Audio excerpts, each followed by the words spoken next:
अस्सलाम वालेकुम दोस्तों, मैं आपका शुक्रगुजार हूँ कि आपने नितिका कहानी को पसंद किया और नीचे इतने खूबसूरत कमेंट्स किए। हैदरवाइज चैनल पर नितिका जैसी और भी कहानियाँ अपलोड होती रहेंगी। आपसे दरख्वास्त है कि आप चैनल को सब्सक्राइब कर लें और घंटी के बटन को दबा दें ताकि नई आने वाली मज़े मज़े की कहानियाँ आपको बर वक्त मिलती रहें। शुक्रिया।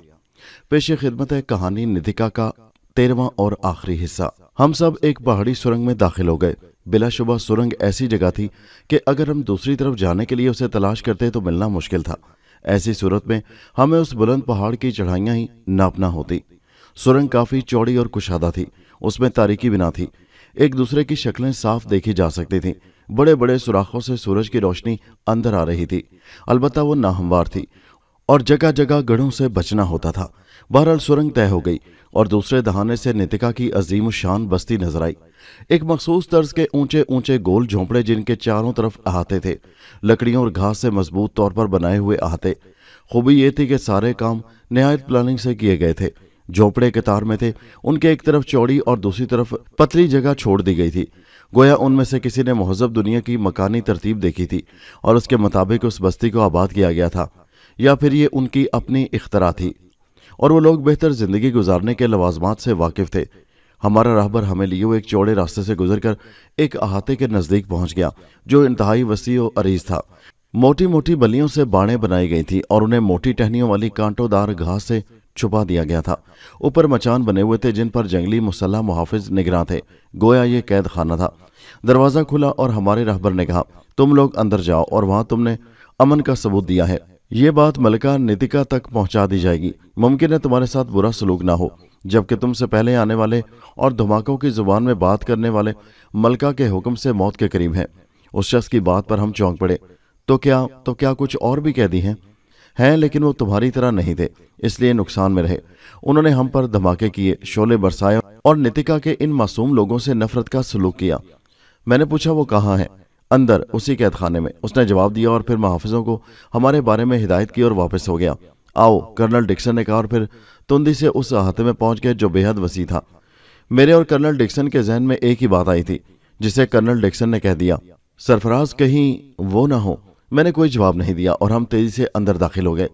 अहाते के सिरों पर बारिश वगैरह से बचाव के लिए पनाहगाहें बनी हुई थी। ऐसी एक पनाहगाह में कुछ लोग नजर आ रहे थे और दूर से ही उनके बारे में अंदाजा किया जा सकता था। मैंने कर्नल डिक्सन का बाजू पकड़ लिया। कर्नल, मैं आहिस्ता से बोला। हाँ, कर्नल की सरसराती आवाज में कहा। नवाब फरोजुद्दीन। कहाँ? कर्नल डिक्सन ने कहा। तो ये लोग भी आप हंसे? मैंने गहरी सांस लेकर कहा। हाँ, और तुमने उसके अल्फाज भी सुने थे। मलका नितिका उन्हें सजा देने का इरादा रखती है। बहुत बुरा हुआ कर्नल, अहमकों ने गोलियां चलाई होंगी, मैंने कहा। यकीनन, कर्नल डिक्सन ने जवाब दिया।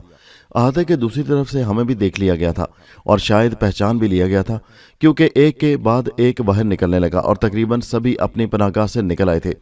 हम लोग आहिस्ता आहिस्ता दूसरी पनाहगाह की तरफ बढ़ गए और अंदर दाखिल हो गए। तमाम लोगों के चेहरों पर फिक्रमंदी के आसार थे। लड़कियां सभी खौफजदा नजर आ रही थी, लेकिन मैं दूसरे अंदाज में सोच रहा था। हालात हमारे लिए बिगड़े हुए नहीं थे। ये मलिका नितिका कौन थी, सिर्फ उन्हें देखना था। उसके अलावा मैं नवाब फरोजुद्दीन के बारे में सोच रहा था। यहाँ रहकर उनसे भी मुलाकात जरूर होगी। मेरा उनके साथ रवैया क्या होना चाहिए? यूं तो कोई बात नहीं थी, लेकिन उन लोगों की जिंदगी भी खतरे में थी और बहरहाल मैं ये किसी तौर बर्दाश्त नहीं कर सकता था। लेकिन इस अजनबी जगह उनकी जिंदगी क्यों कर बचा सकूंगा? नितिका के लोग वहशी जरूर थे, लेकिन बहरहाल वो ज़हीन भी थे।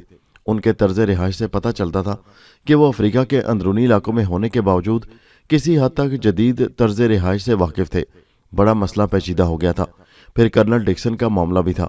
बहरहाल मैं उन लोगों से एक इखलाकी मुआहदा भी कर चुका था। मुझे उनका साथ देना था, जबकि कर्नल डिक्सन से उनकी चल रही थी। उन दोनों के दरमियान इस कशमकश का असर भी पड़ सकता था। बहरहाल खासी उलझा देने वाली सूरत हाल दरपेश थी। मैं सोच रहा था, अगर मुझे देख लिया गया है तो नवाब फरोजुद्दीन का रद्द-ए-अमल क्या होगा? इस बारे में मैंने टोबो से मशवरा ज़रूरी समझा और उसे एक तरफ बुला लिया। इस गुफ्तगू में मैंने कर्नल डिक्सन को मदऊ ना किया था। हालांकि कर्नल डिक्सन ने मेरी तरफ देखा था और यह समझ गया था कि मैं उससे हटकर कोई गुफ्तगू करना चाहता हूँ। टोबो ने उस फितरी बेफिक्री से कहा, मैं देख रहा हूँ टोबो, तुम बिल्कुल लापरवाह हो। तौबा, क्या करूँ मैं? टोबो ने पूछा। क्या ये फिक्र की बात नहीं है? टोबो ने इतराफ़ किया। फिर जो हुक्म दो बॉस। वैसे हमारी पोजीशन ज़्यादा ख़राब नहीं है, बल्कि नवाब साहब और उनके साथी खतरे में हैं और तुम मेरी आदत से वाकिफ़ हो। मैंने होंठ भेजकर कहा। अच्छी तरह बॉस, अच्छी तरह। टोबो हंस पड़ा। क्या जानते हो, तुम उन्हें किसी तौर नहीं मरने दोगे। हाँ, हमें खतरे के वक्त उनकी मदद करना होगी। करेंगे बॉस, फिक्रमंद क्यों हो, टोबो ने कहा। इतने सरसरी अंदाज में न सोचो, हालात ज्यादा अच्छे नहीं नजर आ रहे, मैंने कहा और टोबो हैरत से मेरी शक्ल देखने लगा। अरे बॉस खैरियत, तुम्हें क्या हो गया? क्यों तुम इतने फिक्रमंद? यकीन नहीं आ रहा। हाँ टोबो, इनमें से एक की भी जिंदगी नहीं जानी चाहिए। इन सब की जिंदगी की हिफाजत करना हमारा सबसे बड़ा फर्ज है। तो हम अपना फर्ज पूरा करेंगे, टोबो ने कहा, लेकिन हमें प्रोग्राम बताना होगा। प्रोग्राम? हाँ तो ठोस और जामे प्रोग्राम, ऐसा ना हो कि हम देर से सोचें। हाँ बॉस ये तो है, टोबो ने जवाब दिया और फिर हम दोनों सोच में डूब गए। काफी देर के बाद टोबो ने कहा, बॉस कर्नल डिक्सन की नवाब फिरोजुद्दीन से चल रही है। हाँ, मैंने टोबो को देखा। तब फिर कर्नल डिक्सन तो इस प्रोग्राम में कोई दिलचस्पी नहीं लेगा। मैंने कहा ये उसकी मर्जी है, लेकिन अगर कर्नल डिक्सन इस वक्त भी खुदगर्जी से काम लेगा तो ये तो कोई अच्छी बात नहीं होगी। टोबो ने कहा, कुछ नहीं कहा जा सकता, और फिर खामोश हो गए। कर्नल डिक्सन दूर से देख रहा था और बेचैन था। मेरे जहन में नवाब फिरोजुद्दीन का भी ख्याल था। ये अंदाजा तो हो चुका था कि उन लोगों ने भी हमें देख लिया है और पहचान भी गए हैं। सब लोगों के निकल आने से ये अंदाजा होता था। अब देखना यह था कि वो लोग खुद भी आते हैं या नहीं। डेनिलिया के कहने के मुताबिक मेरी तरफ तो उनका जहन साफ हो चुका था, बाकी रह गए थे कर्नल डिक्सन वगैरह। टोबो उठ गया। इस मौजू पर कर्नल डिक्सन से भी गुफ्तगू करना चाहता था। ये एहसास होते ही कि अब मैं फ्री हो चुका हूँ, कर्नल डिक्सन मेरी तरफ दौड़ आया। ओह, कोई खास मसरूफियत तो नहीं है सरफराज? उसने हाथ मलते हुए कहा। नहीं कर्नल, फरमाइए। इस नई सूरत हाल के बारे में क्या ख्याल है सरफराज? कर्नल ने कहा। खासी उलझी हुई है। ये लोग तो खासे होशियार मालूम होते हैं, इन्हें राम करना तो सख्त मुश्किल होगा। मेरा भी यही अंदाजा है। फिर अब देखेंगे कर्नल क्या हालात होते हैं। इसके अलावा नवाब पार्टी मुझसे भी ज्यादा खतरे में है। इन लोगों ने शायद फायरिंग की है, मुमकिन है कुछ वहशी मारे भी गए हों। हाँ मुमकिन है, लेकिन ये बहुत खतरनाक बात है सरफराज, कर्नल डिक्सन तशवीश से बोला, और मुझे इसकी बात से बेहद खुशी हुई। बहरहाल कर्नल डिक्सन इंसानियत से आरी शख्स नहीं था। हाँ खतरनाक तो है, मैंने सरसरी अंदाज में कहा। फिर मुमकिन है हमसे पहले इन लोगों पर कोई मुसीबत आ जाए। नवाब साहब ने इस बारे में सोचा ही होगा, और अगर ना सोचा हो तो तब फिर हम क्या कर सकते हैं कर्नल? वो तो ठीक है सरफराज, लेकिन बहरहाल नवाब फैरोज को इस सिलसिला में बाखबर तो होना ही है। मुमकिन है उसे इतने खतरनाक हालात का एहसास ना हो। उनसे कौन बात करेगा कर्नल? मैं करूंगा भाई, वो मेरा दुश्मन बन गया है, मैं तो नहीं। उसकी जिंदगी खतरे में है और वो बहरहाल मेरा दोस्त रह चुका है। मैं अपनी अना तोड़ दूंगा। वंडरफुल कर्नल, बहरहाल आप एक नफीस इंसान हैं। बिल्कुल ठीक है, हम खुद ही नवाब फैरोजुद्दीन से गुफ्तगू करेंगे। नवाब साहब खतरे में ना होते तो हम ऐसी कोशिश नहीं करते। तब फिर कब गुफ्तगू करोगे? थोड़ी देर रुक जाएं, यहाँ के हालात का जायजा ले लें, उसके बाद नवाब साहब के पास जाएंगे। मुमकिन है इस वक्त कोई रोक टोक की जाए। ठीक है, लेकिन देर करना मुनासिब नहीं होगा। हालात का जायजा लिए बगैर कोई कोशिश करना भी ठीक नहीं होगा कर्नल, मैंने कहा, और कर्नल ने मुझसे इत्तेफाक किया। हम इंतजार करते रहे और वक्त गुजरता गया। बहरहाल उन लोगों के किसी कदर मुहज़्ज़ब होने के सबूत मिले, जिसमें सबसे बड़ा सबूत यह था कि उन्होंने वक्त पर हमें उम्दा खाना मुहैया किया, और हमसे हमारी दूसरी ज़रूरतों के बारे में भी पूछा गया। चौड़े चेहरे वाले शख्स ने हमारे साथ उम्दा सलूक किया था, लेकिन टोबो न जाने क्यों बाहर चला गया था। अचानक वापस आया और उसने एक तशवीशनाक इतला दी। बॉस, एक बुरी इतला लाया हूँ। क्या? मैंने चौंक कर पूछा। उन सबको किसी दूसरी जगह मुंतकिल कर दिया गया। कब? मैं उछल पड़ा। अभी। अहाते का दूसरा दरवाजा यही है। मैंने कुछ गड़बड़ महसूस की। गालिबन वो लोग जाना नहीं चाहते थे। ओह आओ, मैंने कहा और टोबो के साथ बाहर निकल आया। बाहर निकलकर मैंने अहाते के दूसरे हिस्से की तरफ देखा। साफ एहसास होता था कि वो हिस्सा सुनसान है। मैं परेशानी से उस तरफ देखता रह गया। फिर मैंने भारी आवाज में कहा, टोबो, हमें मालूम करना होगा। मैं भी यही सोच रहा हूँ। क्या तुम इनमें से किसी को दोस्त नहीं बना सकते? अभी तक कोशिश नहीं की बॉस, लेकिन मेरा ख्याल है ये लोग मोहतात हैं। कोई तरकीब कर लो, मैंने पुरख्याल अंदाज में कहा। वो तवाना शख्स इस अहाते का मुंतजिम मालूम होता है, बज़ाहिर चालाक भी बहुत है। मुश्किल से फंसेगा, टोबो ने कहा। नजर आ जाए तो मेरे पास ले आओ, मैंने कहा, और टोबो ने गर्दन हिला दी। बहरहाल टोबो मुहज़्ज़ब दुनिया में रह चुका था और काफी चालाक इंसान था। मैं वापस अंदर आ गया और मैंने कर्नल डिक्सन वगैरह को भी ये इतला दी। कर्नल को भी सख्त तशवीश हुई थी। काफी देर तक टोबो वापस नहीं आया। फिर मैंने झोंपड़े के पास उसकी आवाज सुनी। बात यह है मास्टर कि मेरा बॉस एक अनोखा इंसान है, सितारों का बादशाह। अरे मैं तुम्हें उसके बारे में क्या बताऊं, ऐसी अनोखी कुव्वतों का मालिक है वो कि बस देखते रहो। उसने कहा, क्या वो मेरे बारे में भी बता सकता है? एक करख्त आवाज ने पूछा और सब ने पहचान लिया। मुंतजिम ही की आवाज थी। इसका मतलब था कि टोबो ने उसे गांठ लिया था। बताना क्या मैंने रखता है, उसके कब्जा कुदरत में न जाने क्या क्या है।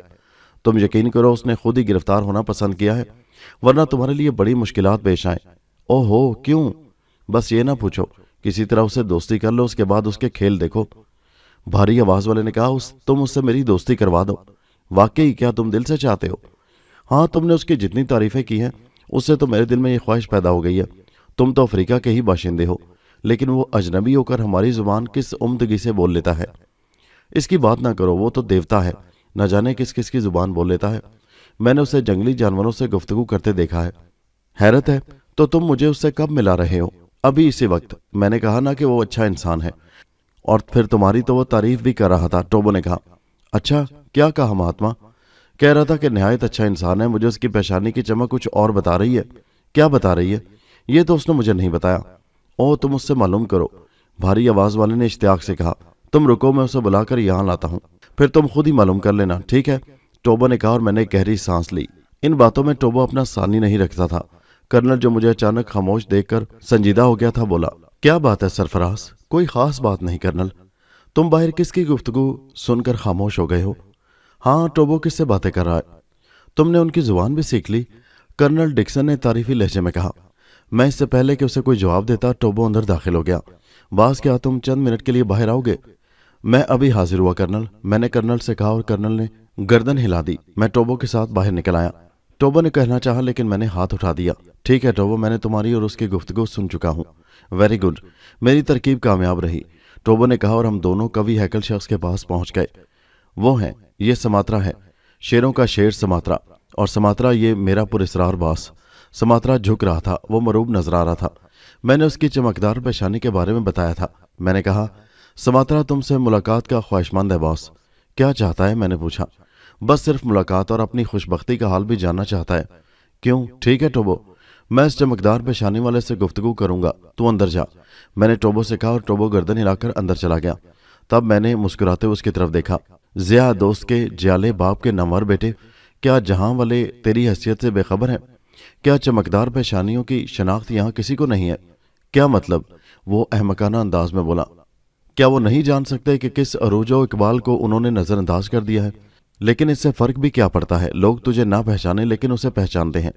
मैं नहीं समझा अजनबी, मुझे समझाओ, क्या कहना चाहते हो? उसके लहजे में बेहद इश्तियाक छुपा हुआ था और आंखों की चमक बढ़ गई थी। मैंने कहा, आओ दोस्त, उस पत्थर तक चलें, हम वहां बैठकर गुफ्तगू करेंगे। और हाँ, क्या तू दोस्ती की गुफ्तगू पसंद करता है? मैंने पूछा।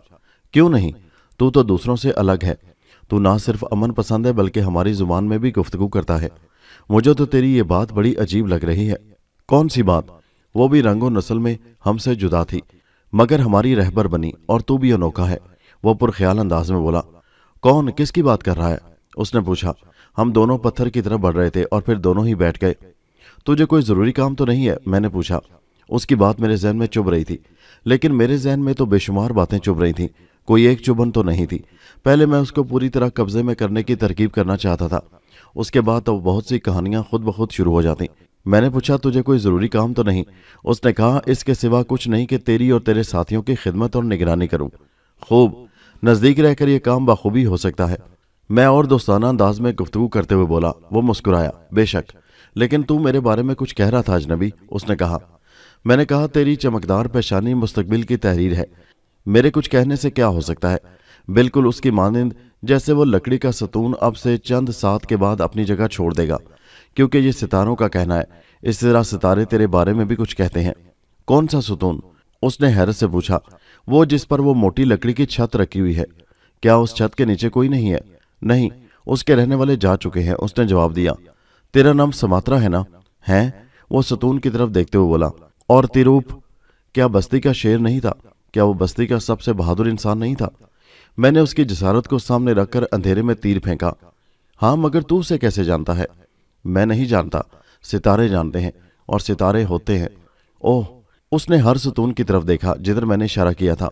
और अब जरूरत इस बात की है कि सतून अपनी जगह से हटा लिया जाए, ताकि दोस्ती गहरी, अकीदत पक्की हो जाए। इन मासूम इंसानों के लिए इतना ही काफी था। चुनाचे मैंने अपनी ख्याली गिरफ्त सतून पर कायम करके उसे झटका दिया, और सतून की हैसियत ही क्या थी, तिनके की तरह उखड़ गया और उसकी छत जोर जोर की आवाज के साथ नीचे आ पड़ी। समात्रा की आंखें शदीद हैरत से फैल गईं। वो मुस्तरबाना अंदाज में खड़ा हो गया, छत और ستون गिरने से काफी जोरदार आवाज पैदा हुई थी। चुनाचे एक तरफ तो कर्नल वगैरह बाहर निकल आए और दूसरी तरफ अहाते के दरवाजे पर खड़े मुहाफिज अंदर आ गए। ओह ओह, कोई बात नहीं है, जाओ आराम करो, सुमात्रा ने मुहाफिजों से कहा। कोई बात नहीं है कर्नल, सिर्फ एक सतून गिर पड़ा है, सब ने कर्नल से कहा और वो सब अंदर चले गए। लेकिन सुमात्रा पर खातिर ख्वाह अमल हुआ था। सुमात्रा ने कहा, तू तो वाकई अनोखा है अजनबी, आह कैसी बरवक्त बात बताता है। मैंने कहा, मैंने तो तेरे बारे में बता दिया था सुमात्रा, तेरी चमकदार पेशानी पर चमकने वाले सितारे आसमानी सितारों से राब्ता कायम कर रहे हैं और जो ही दोनों का मिलाप हुआ तेरी तकदीर बदल जाएगी। वो अहमकाना अंदाज में बोला, मेरी तकदीर बदल जाएगी? मैंने कहा, हाँ यकीनी बात है, बिल्कुल उसी तरह जैसे मेरे कहने के बाद ये सतून गिरा। हाँ तेरी बात झूठ नहीं होती, मगर तेरी तकदीर जरूर बदलेगी, मैंने जोरदार आवाज में कहा। मगर होगा क्या? मुमकिन है तू नितिका का हुक्मरान बन जाए, मुमकिन है कुर्बा जवार के दूसरे इलाके भी तेरे मातहत आ जाएं, मुमकिन है तू इन दूर दूर तक के जंगलों का शहनशाह कहलाए, मैंने कहा। और नौजवान का सीना फरते मुसरत और फरते जज्बात से फूलने और पिचकने लगा। ओह ओह, मगर ये सब कुछ कैसे होगा? जैसे भी होगा, होगा जरूर।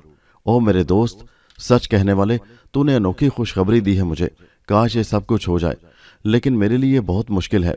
मैंने कहा, क्यों मुश्किल है? हालात, ऐसे हालात क्यों हैं? क्या सतून कमजोर था? मैंने पूछा। फिर वो कैसे गिर गया? अंदाजा नहीं हो सकता, उसने कहा। इसी तरह हालात का अंदाजा भी नहीं हो सकता, न जाने वो किस तरह बदलें। कुछ होगा जरूर, उसे आने वाले वक्त पर छोड़ दिया जाए, देवता करें तो कुछ वही हो। आह, तू तो बड़ा ही अनोखा दोस्त निकला, तूने ये खुशखबरी मुझे सुनाई, मैं तेरे लिए क्या करूं? आह मैं क्या करूं? मैंने कहा, कुछ नहीं, मुझे तो तुझसे दिलचस्पी है और किसी बात से नहीं। हाँ अगर तू चाहे तो सारे हालात मुझे बता, ताकि मैं अंदाज़ा लगा सकूं कि तू किस तरह अपना मकाम, असल मकाम पा सकता है, मगर ये सिर्फ अंदाज़ा होगा, सितारों की बात नहीं। हाँ मेरे दोस्त, उसने कहा, मैं इस बारे में बात करना चाहता हूँ, पर जो कुछ मैं पूछ रहा हूँ उसका जवाब दे। ज़रूर दूंगा, पूछ। मैंने कहा, मौजूदा हुक्मरान कौन है? कहने लगा, ये बात तो हम भी नहीं जानते। क्या मतलब? वो हम में से नहीं है। ओह ये मुमकिन है? मैंने किसी कदर ताज्जुब से पूछा। कहने लगा, बस ये बात भी कोई नहीं जानता। वो अचानक पहाड़ों में नमदार हुआ और रोशनियां फैल गईं। तब उसकी आवाज़ पहाड़ों में इस तरह फैल गई है जैसे आसमान पर बादल गरज रहे हों, और बस्ती वाले खौफजदा हो गए। तब उसने बस्ती वालों से कहा कि उसकी तरफ आएं और उसकी बात सुने। सब खौफजदा हो गए थे और किसी की समझ में कुछ नहीं आया था कि उसने कहा कि वो उनकी दोस्त है, दुश्मन नहीं। उन्हें उसकी बात ज़रूर सुनना चाहिए। वो उन पहाड़ों में आए और उसकी बात सुने। ये सब राजी हुए। इन्होंने सोचा उस पुरस्कार कुव्वत को नाराज़ करना ठीक नहीं है, चुनाचे सब उसके पास पहुंच गए, जहां तक कि जो भी हुक्मरान और सरदार था वो भी उससे खौफजदा था।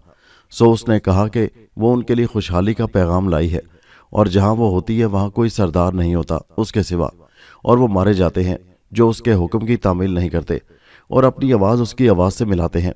तब उसने सरदार तेशक को बुलाया और उससे कहा कि सरदारी उसके हवाले कर दे। लेकिन सरदार तेशक बुज़दिल नहीं था। उसने कहा कि अनोखी कुव्वतों वाले उसे कबूल, लेकिन सरदारी के लिए ज़रूरी है कि सफ़ेद हाथी शिकार किया जाए और ये कबीला का शगुन है। तब वो हंस पड़ी और उसने कहा कि वो सफ़ेद हाथियों का पूरा गोल मती कर सकती है, यानी उन्हें अपना ताबे बना सकती है।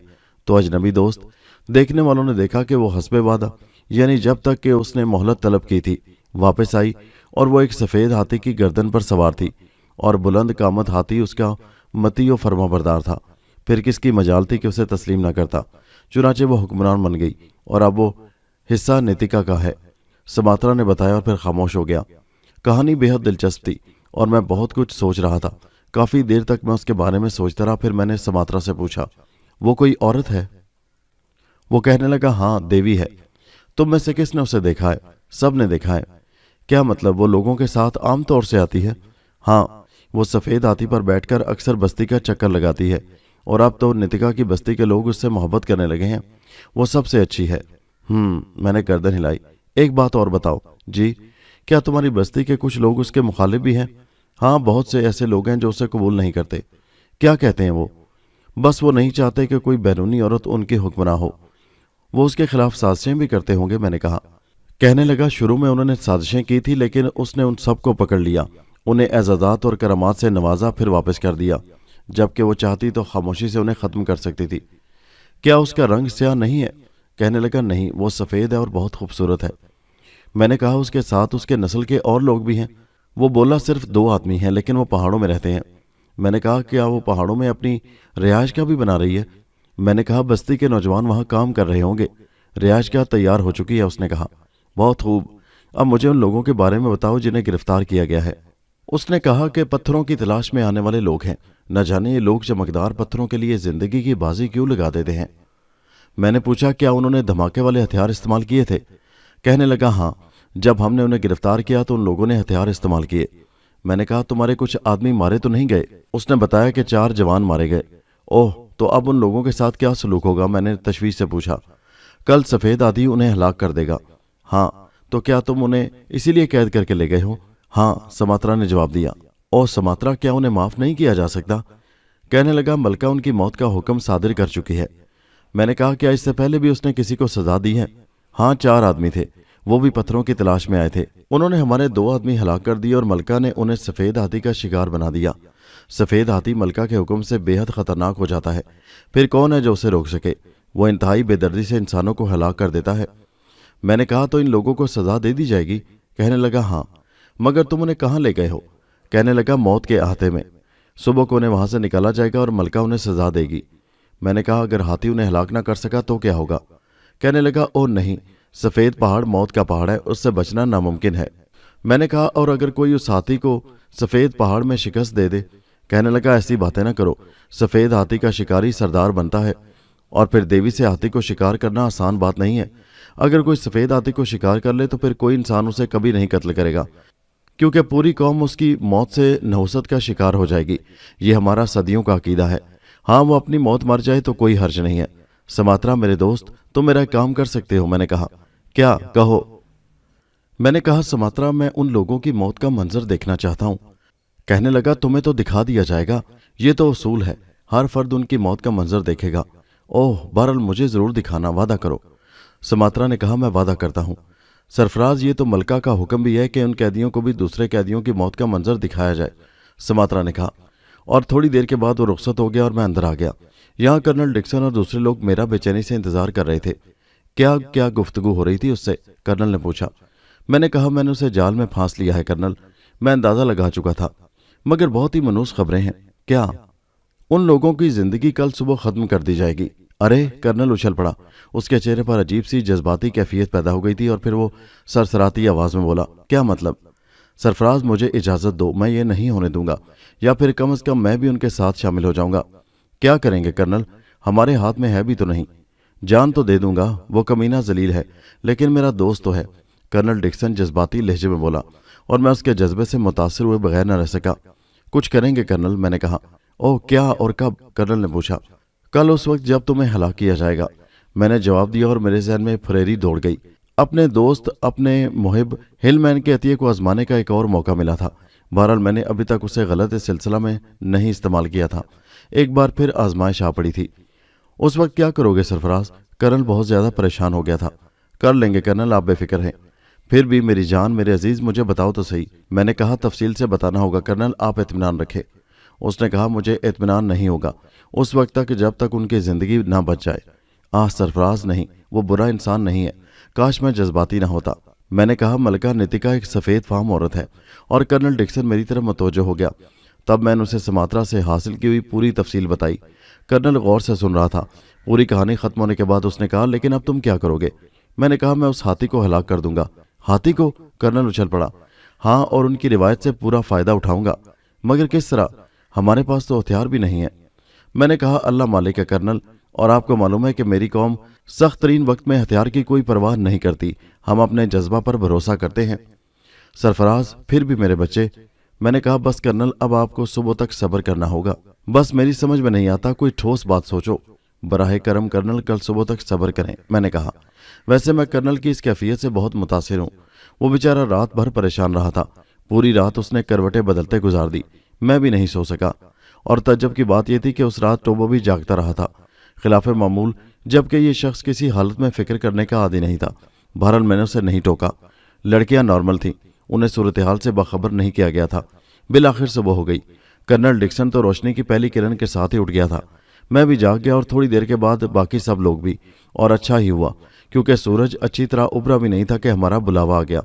ہمارا منتظم سماترا ہی تھا، لیکن اس کے ساتھ اور بھی بہت سے لوگ تھے तब एक बूढ़े ने आगे बढ़कर मुकाबली जुबान में कहा, अपनी दुनिया छोड़कर हमारी पुरसुकून जिंदगी में मुदाखलत करने वालों, हम तुम्हारी आमद पसंद नहीं करते, क्योंकि तुम जालिम, मकार और फरेबी होते हो। तुम्हारी निगाहों में हमारी जिंदगियां कोई हैसियत नहीं रखती। तुम हमें कमज़ोर जानवरों की तरह कत्ल कर देते हो। इसके बावजूद हम इंसान दुश्मन नहीं हैं। हम उस पर भी तुम्हारी नस्ल के उन लोगों को नुकसान नहीं पहुंचाते जो हमें नुकसान नहीं पहुंचाते। तुमसे पहले आने वालों ने हमारी ज़िंदगी की कोई कीमत नहीं समझी थी, जिसकी हमें सज़ा दी जा रही है। उन्होंने हमारे 4 साथियों को धमाकों के जरिए मौत दी है, तो देखो सफ़ेद हाथी उनकी मौत ला रहा है। हाँ, चलो तुम भी देख लो, ताकि उस वक्त तक कभी जुल्म के बारे में न सोचो जब तक हमारे दरमियान हो, और खामोशी से यहाँ वक्त गुजारो। बूढ़ा खामोश हो गया। क्या कह रहा है? कर्नल डिक्सन ने राजदाना अंदाज में पूछा, और मैंने कर्नल डिक्सन को बूढ़े अफ्रीकी की पूरी बात बता दी। कर्नल ने पुरख्याल अंदाज में गर्दन हिलाई और फिर हम लोग उन लोगों के साथ चलने के लिए तैयार हो गए। समात्रा हमारा रहबर था। नेज़ा बरदार वैशी पीछे पीछे चल रहे थे और मेरे जहन में सन्नाटे उभर रहे थे। खासा तवील फासला तय करना पड़ा और हम बस्ती के अकबी हिस्से में पहुंच गए। यहाँ एक बहुत बड़ा स्टेडियम बना हुआ था। दरख्तों को तराशने का कोई माकूल इंतजाम नहीं था, लेकिन उनके खुश्क तनों को सुराख करके और मेखें ठोक कर नहायत उम्दगी से इस्तेमाल किया गया था। स्टेडियम के दरमियान में बेहद कुशादा जगह थी।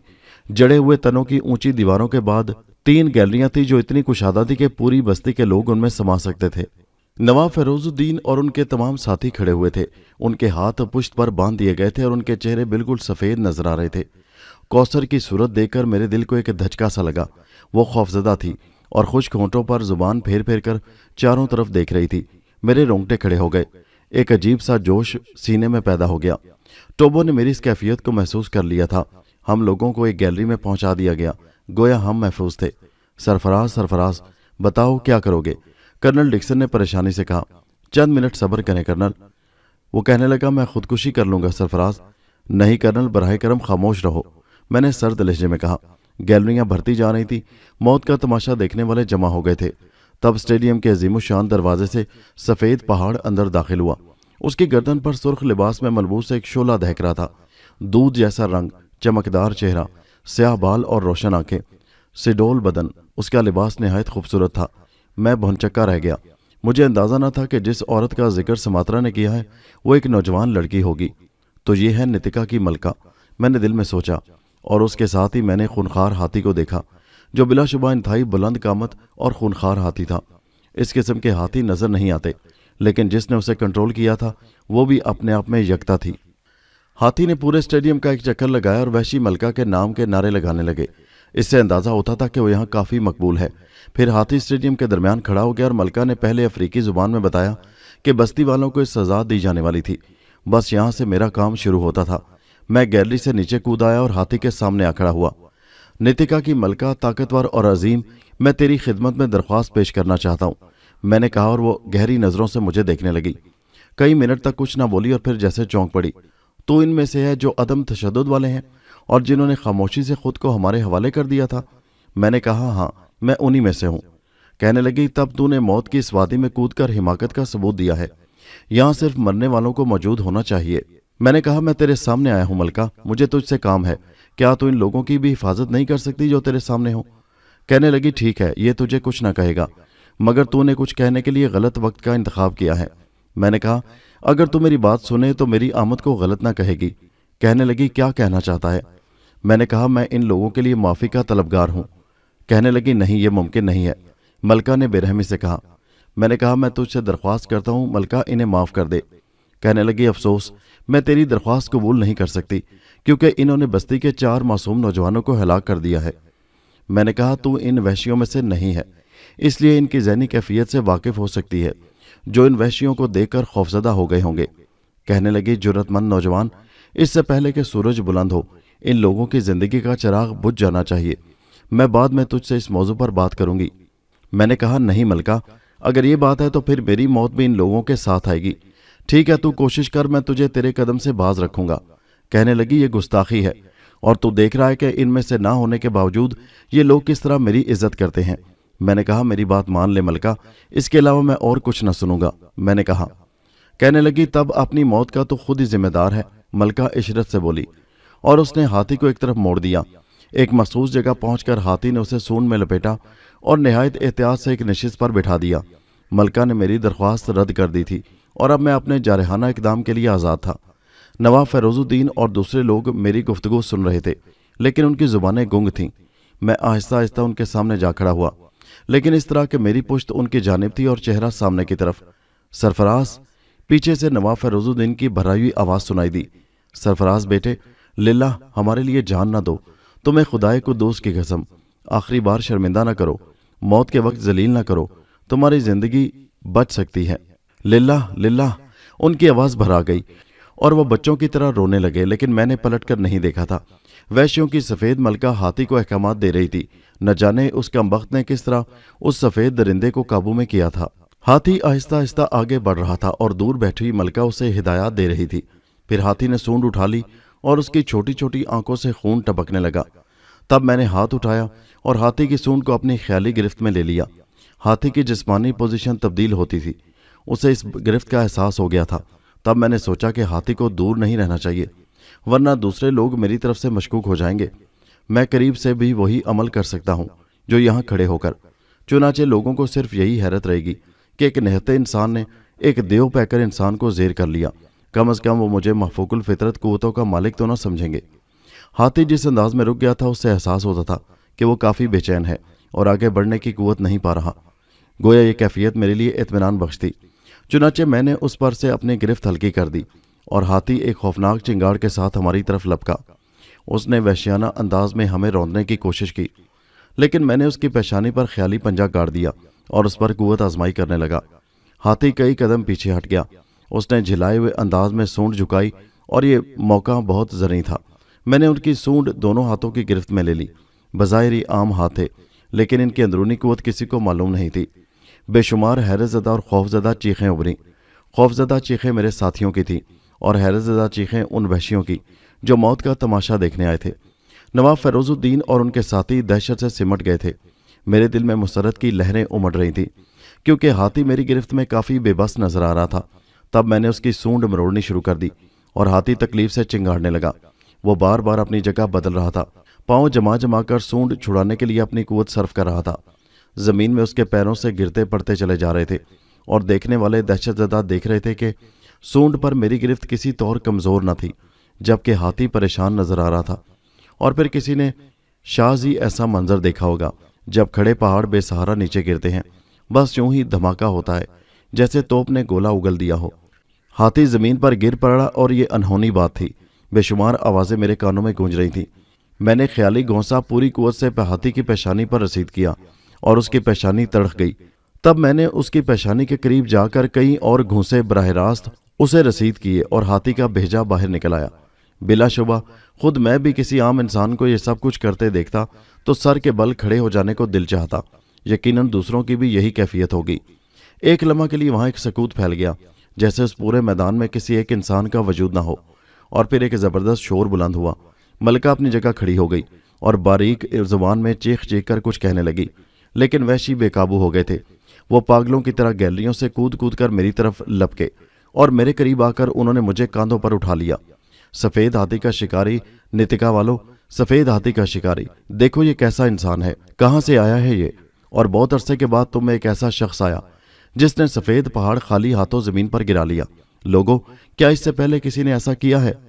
ہاں، وہ سردار ریماکا تھا جس نے اپنی قوت اور اپنے نیزے کی چوڑی انی سے سفید ہاتھی شکار کیا تھا، اور جب وہ ختم ہوا تو اس کے ساتھ برکتیں بھی چلی گئیں۔ یوں نتکا میں طویل عرصے کے بعد ایک شخص نمودار ہوا ہے جس نے جو کیا وہ ناقابل یقین ہے۔ وحشی چیخ رہے تھے اور ملکہ نتکا حسین گڑیا جیسی اس وقت بے بس نظر آ رہی تھی۔ اس وقت تقریباً سارے وحشی میرے طرفدار تھے۔ ملکہ نتکا بے بسی سے ان سب کو دیکھ رہی تھی۔ وحشی نعرے لگا رہے تھے، وہ کہہ رہے تھے، ہاں دیکھو برکتوں والا آ گیا۔ جادو کے زور سے سفید ہاتھی کو بے بس کر کے اس کی گردن پر سواری کر لینا اور بات ہے، اور میدان میں نہتے ہاتھوں سے سب کے سامنے اسے قتل کر دینا دوسری بات ہے۔ نتکا کا اصل حکمراں یہ شخص ہے۔ ہاں، یہ ہم میں سے نہیں ہے، لیکن یہ ہمارے انداز میں بولتا ہے، اور دیکھو وہ رحمدل بھی ہے، وہ ظالم یا جابر نہیں ہے۔ ہم تیرے مطیع ہیں، تو ہمارا سردار ہے۔ وہ نعرے لگاتے رہے۔ نتکا خاموش رہی۔ اب اس کے چہرے پر اضطراب بھی نہیں تھا، وہ پرسکون نگاہوں سے ہم سب کو دیکھ رہی تھی۔ میں نے وحشیوں سے ان کی زبان میں کہا، میرے دوستو، میرے ساتھیوں، میں نے تمہاری محبت قبول کی، اب مجھے نیچے اتار دو۔ और उन्होंने निहायत एहतराम से मुझे नीचे उतार दिया। समात्रा बतौर खास मेरे पास मौजूद था। वो बढ़ चढ़कर मेरी मद्दाह सराई कर रहा था। मैंने उसे आवाज़ दी और समात्रा मेरे करीब आ गया। मेरे अजीम दोस्त नितिका की सरदारी मुबारक, उसने कहा। इन कैदियों को खोल दिया जाए, मैंने समात्रा से कहा, और समात्रा ने मेरा सबसे पहला हुक्म उन लोगों तक पहुंचा दिया। चारों तरफ से वहशी दौड़े और चश्मे ज़दन में नवाब फैरोजुद्दीन और उनके साथियों को रिहा कर दिया गया। नवाब फैरोजुद्दीन और उनके साथी शर्मिंदा से अपनी जगह खड़े थे और मैं उन वहशियों के बारे में सोच रहा था। वो अफ्रीका के इन अंदरूनी इलाकों में किस कदर मुहज़्ज़ब हो गए थे, लेकिन ज़हनी तौर पर भी अभी वो बहुत पीछे थे। एक जानवर की हलाकत उनके लिए बहुत बड़ी मजहबी रस्म थी और इस रस्म को पूरा करने वाले के लिए वो सब कुछ भूल गए थे। वो ये भी भूल गए थे कि जिन लोगों को रिहा किया है वो उनके दुश्मन थे। बहरहाल सबको रिहा कर दिया गया। मलका उस वक्त बिल्कुल बेहकीकत हो गई थी। जब वहशियों का शोर थम गया तो उसकी आवाज़ गूंजी, नितिका के बेवकूफ़ इंसानों, क्या इस तरह मेरी नाफरमानी करके तुम मेरे कहर को आवाज़ नहीं दे रहे? बोलो, क्या मैं उन कड़कती बिजलियों को आवाज़ दूं जो तुम्हारे झोंपड़ों को जलाकर खाकस्तर कर दें? उसकी आवाज़ में बिजलियां कूद रही थीं। तब चार ज़ईफ़ आदमी आगे बढ़े और उनमें से एक ने कहा, बेशक तू पुरस्रार कुव्वतों की मालिक है। हाँ, तू यकीनन उन बिजलियों को आवाज़ दे सकती है जो हमारे झोंपड़ों को आग लगाकर खाकस्तर कर दें। लेकिन सफ़ेद औरत, सफ़ेद हाथी का शिकारी, जिसने सरे मैदान हमारे सामने हाथी शिकार किया हो, हमारे लिए इतना मुकद्दस है कि हम उसके लिए बड़े से बड़ा नुकसान, बड़ी से बड़ी तबाही बर्दाश्त कर सकते हैं। ये हमारा मजहबी फरीज़ा है जिसे हम हर कीमत पर पूरा करेंगे। मलिका ने कहा, लेकिन जब तुम जिंदा ही ना रहोगे तो किसे पूजोगे, किससे बरकतें लोगे? मलिका ने कहा। कहने लगे, जिंदगी मौत खुद हमारे हाथों में नहीं है, ना तेरे हाथों में। अब वो हमारा सरदार है, हमारा रहबर है, हम सिर्फ उसकी सुनेंगे। वो कहेगा मर जाओ तो हम मर जाएंगे, वो कहेगा मार दो तो हम मार देंगे, इसके अलावा और कुछ ना होगा। मलिका नितिका ने कहा, तो फिर उससे कहो मुझसे बात करे। वो कहने लगे, हम उसे मजबूर नहीं करेंगे, लेकिन मैं इससे बात करूंगा। मैंने दरमियान में मुदाखलत की और मलिका मेरी तरफ देखने लगी। लेकिन अभी नहीं, इसे अपने साथ एहतराम से ले चलो, मेरे लिए मुनासिब क़याम का बंदोबस्त करो, वहां मैं इससे गुफ्तगू करूंगा, मैंने कहा। और वो तो सिर्फ तामील करने वाले थे। उन्होंने ये भी ना सोचा कि थोड़ी देर पहले वो उस औरत से खौफजदा थे। मलिका को उठा लिया गया और वो उसे न जाने कहाँ ले गए। समात्रा, मैंने समात्रा को पुकारा और उसने मेरे सामने गर्दन झुका दी। फिर मैंने चीख कर कहा, लोगों, समात्रा मेरा नायब है, मेरे अहकामात इसके जरिए ही तुम तक पहुंचेंगे। अब मैं जो कुछ कहूंगा वो समात्रा की जुबानी तुम सब सुनोगे। और समात्रा का सर फख्र से बुलंद हो गया। वो एक बार फिर मेरे सामने झुक गया। समात्रा, मैंने उसे मुखातिब किया। आका, उसने गर्दन झुकाकर कहा, इन सारे कैदियों को निहायत एहतराम से किसी मुनासिब जगह रखा जाए, इन्हें कोई तकलीफ ना हो, ये मेरा हुक्म है। तामील होगी आका, बस अब मुझे सफ़ेद मलका के पास पहुंचा दो, मैंने कहा। और समात्रा दूसरों के बारे में मालूमात हासिल करने लगा। कर्नल डिक्सन और दूसरे लोग मुझसे मुलाकात के ख्वाहिशमंद थे, लेकिन उस वक्त मैं उनसे नहीं मिल सकता था। सफ़ेद फार्म औरत के बारे में थोड़ी बहुत मालूमात मुझे हासिल थी। मुझे शुबा था कि वो साइंसी हथियारों से लैस थी। उसके आदमी भी उन पहाड़ों में थे। मैं नहीं चाहता था कि मेरी वजह से उन पर मुसीबत आए, इसलिए मैं पहले उससे गुफ्तगू करके कोई मामले की बात करना चाहता था। एक तवील और इस झोंपड़े के सामने मुझे छोड़ दिया गया। समात्रा मेरे साथ था। मलिका अंदर मौजूद है, उसने कहा, और मैंने गर्दन हिला दी। चंद साथ के बाद मैं अंदर था। तब पहली बार मैंने सुर्ख लिबास में मलबूस उस हसीन औरत को देखा जो वाकई बहुत खूबसूरत थी। उस वक्त भी वो सुकून से एक मोटी खाल पर दराज थी। मलिका नितिका को मेरा सलाम पहुंचे। मैंने मुस्कुराते हुए कहा, तंज कर रहे हो? उसने हिकारत से कहा, नहीं, क्यों, ये एहसास क्यों हुआ? मैं अब मलिका तो नहीं रही। ओह, क्या तुम्हें मलिका रहने का शौक था? क्या मतलब? तुम ये कहना चाहती हो कि मुझे सरदार बना दिया गया है?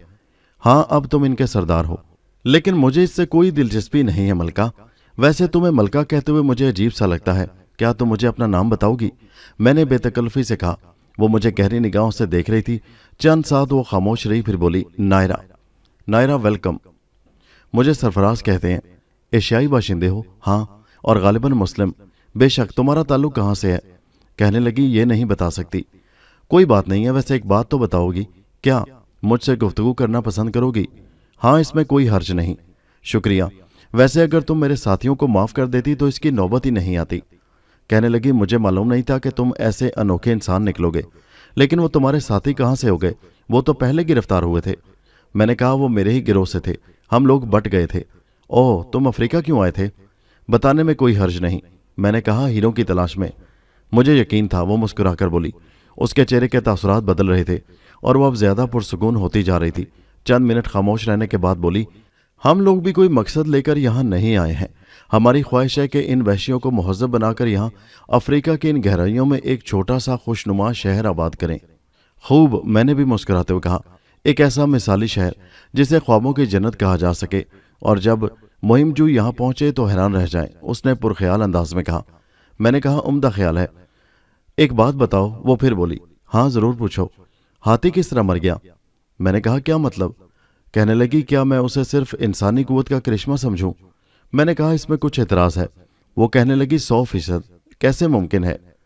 उसका कहने का मतलब था कि कैसे मुमकिन है कि कोई इंसान अपनी कुव्वत से हाथी को मार दे। मैंने कहा, तुम एशिया के बारे में ज्यादा नहीं जानती शायद। कहने लगी, क्या मतलब? मैंने कहा, अफ्रीका सहराए आजम जिस तरह कुदरत के बेशुमार राज है सरबस्ता खुद में समेटे हुए है, सरजमीन एशिया भी पुरस्रार अलूम की जमीन है। ओह ओह, तो क्या? नायरा ने पुरजोश अंदाज में पूछा। मैंने कहा, इससे ज्यादा मैं कुछ नहीं बता सकूंगा। खुदाई पनाह, हाँ मैंने एशिया के जादू के बारे में बहुत कुछ सुना है, लेकिन इसका मतलब है कि तुम बेहद खतरनाक आदमी हो, खूबसूरत औरतों के लिए नहीं। मैंने मुस्कुराते हुए कहा। उसने कहा, तुमने मुझे कई बार खूबसूरत कहा है, उसके लिए शुक्रिया। वो मुस्कुराकर बोली। मैंने कहा, हालांकि इसकी जरूरत नहीं है। कहने लगी, औरतों के रसिया मालूम होते हो। मैंने कहा, सिर्फ इस हद तक कि उन्हें हसीन कह दूं अगर वो हों। कहने लगी, उसके बाद? मैंने कहा, सिफर। मैंने बर्जस्ता जवाब दिया। सिफर? बिल्कुल सिफर। कहने लगी, ये कैसे मुमकिन है? मैंने कहा, जिस तरह भी मुमकिन हो। कहने लगी, तुम खुद भी तो काफी खूबसूरत हो, जाहिर है लड़कियां तुम्हारे मामले में सिफर ना होंगी। मैंने कहा, अभी तक इसका कोई खास तजुर्बा नहीं। कहने लगी, बहरहाल मेरा ख्याल है हम फिलहाल गलत मौजू पर आ गए हैं। मैंने कहा, मैं भी यही महसूस कर रहा हूं। अब तुम्हारा क्या प्रोग्राम है? बदस्तूर, मैंने जवाब दिया।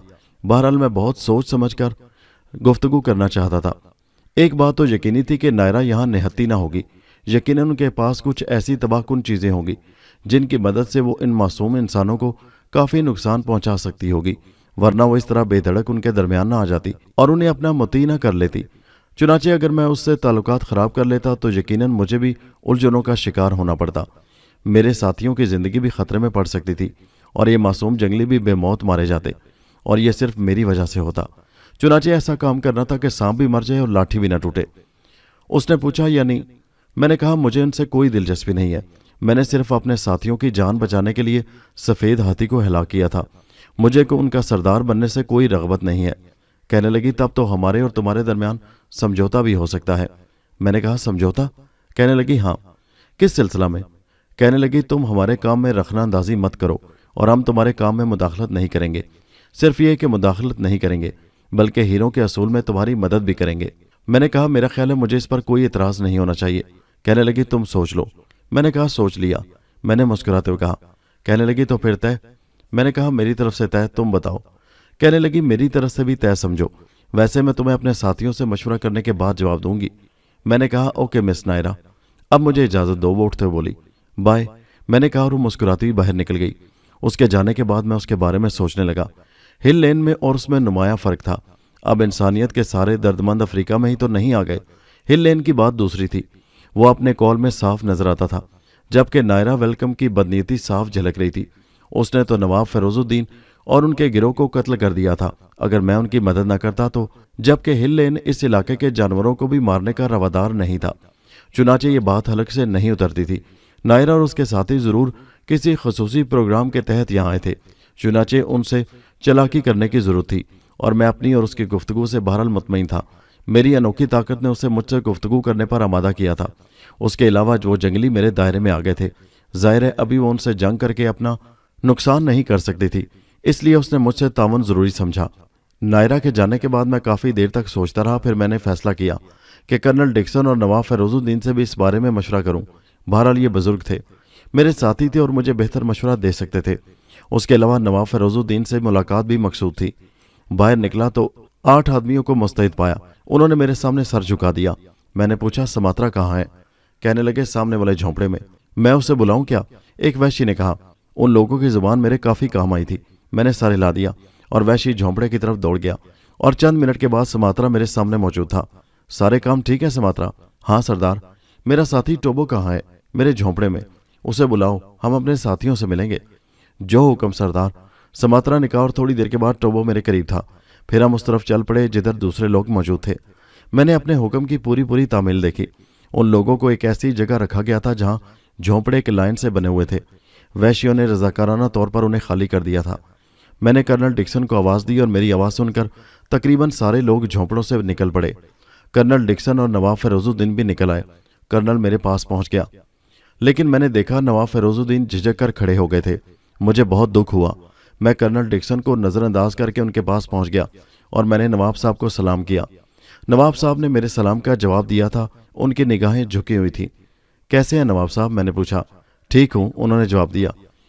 मुझे आपसे और कर्नल डिक्सन से ज़रूरी काम है। क्या आप लोग मुझे थोड़ा सा वक्त देंगे? हाँ ज़रूर, नवाब साहब ने मुस्तैदी से कहा और वो मेरे इस अंदाज से एकदम संभल गए थे। तब हमें कहीं बैठना चाहिए, मैंने कहा। मेरे झोंपड़े में आ जाओ, कुशादा जगह है, नवाब साहब ने कहा। चलिए आइए कर्नल, मैंने कर्नल डिक्सन से कहा और कर्नल डिक्सन फराख दिल्ली से तैयार हो गए और दूसरे लोग मुंतजिर खड़े थे। मैं आगे बढ़ा तो कर्नल डिक्सन ने कहा, सरफराज उन सब से नहीं मिलोगे, ये तुमसे मिलना चाहते हैं।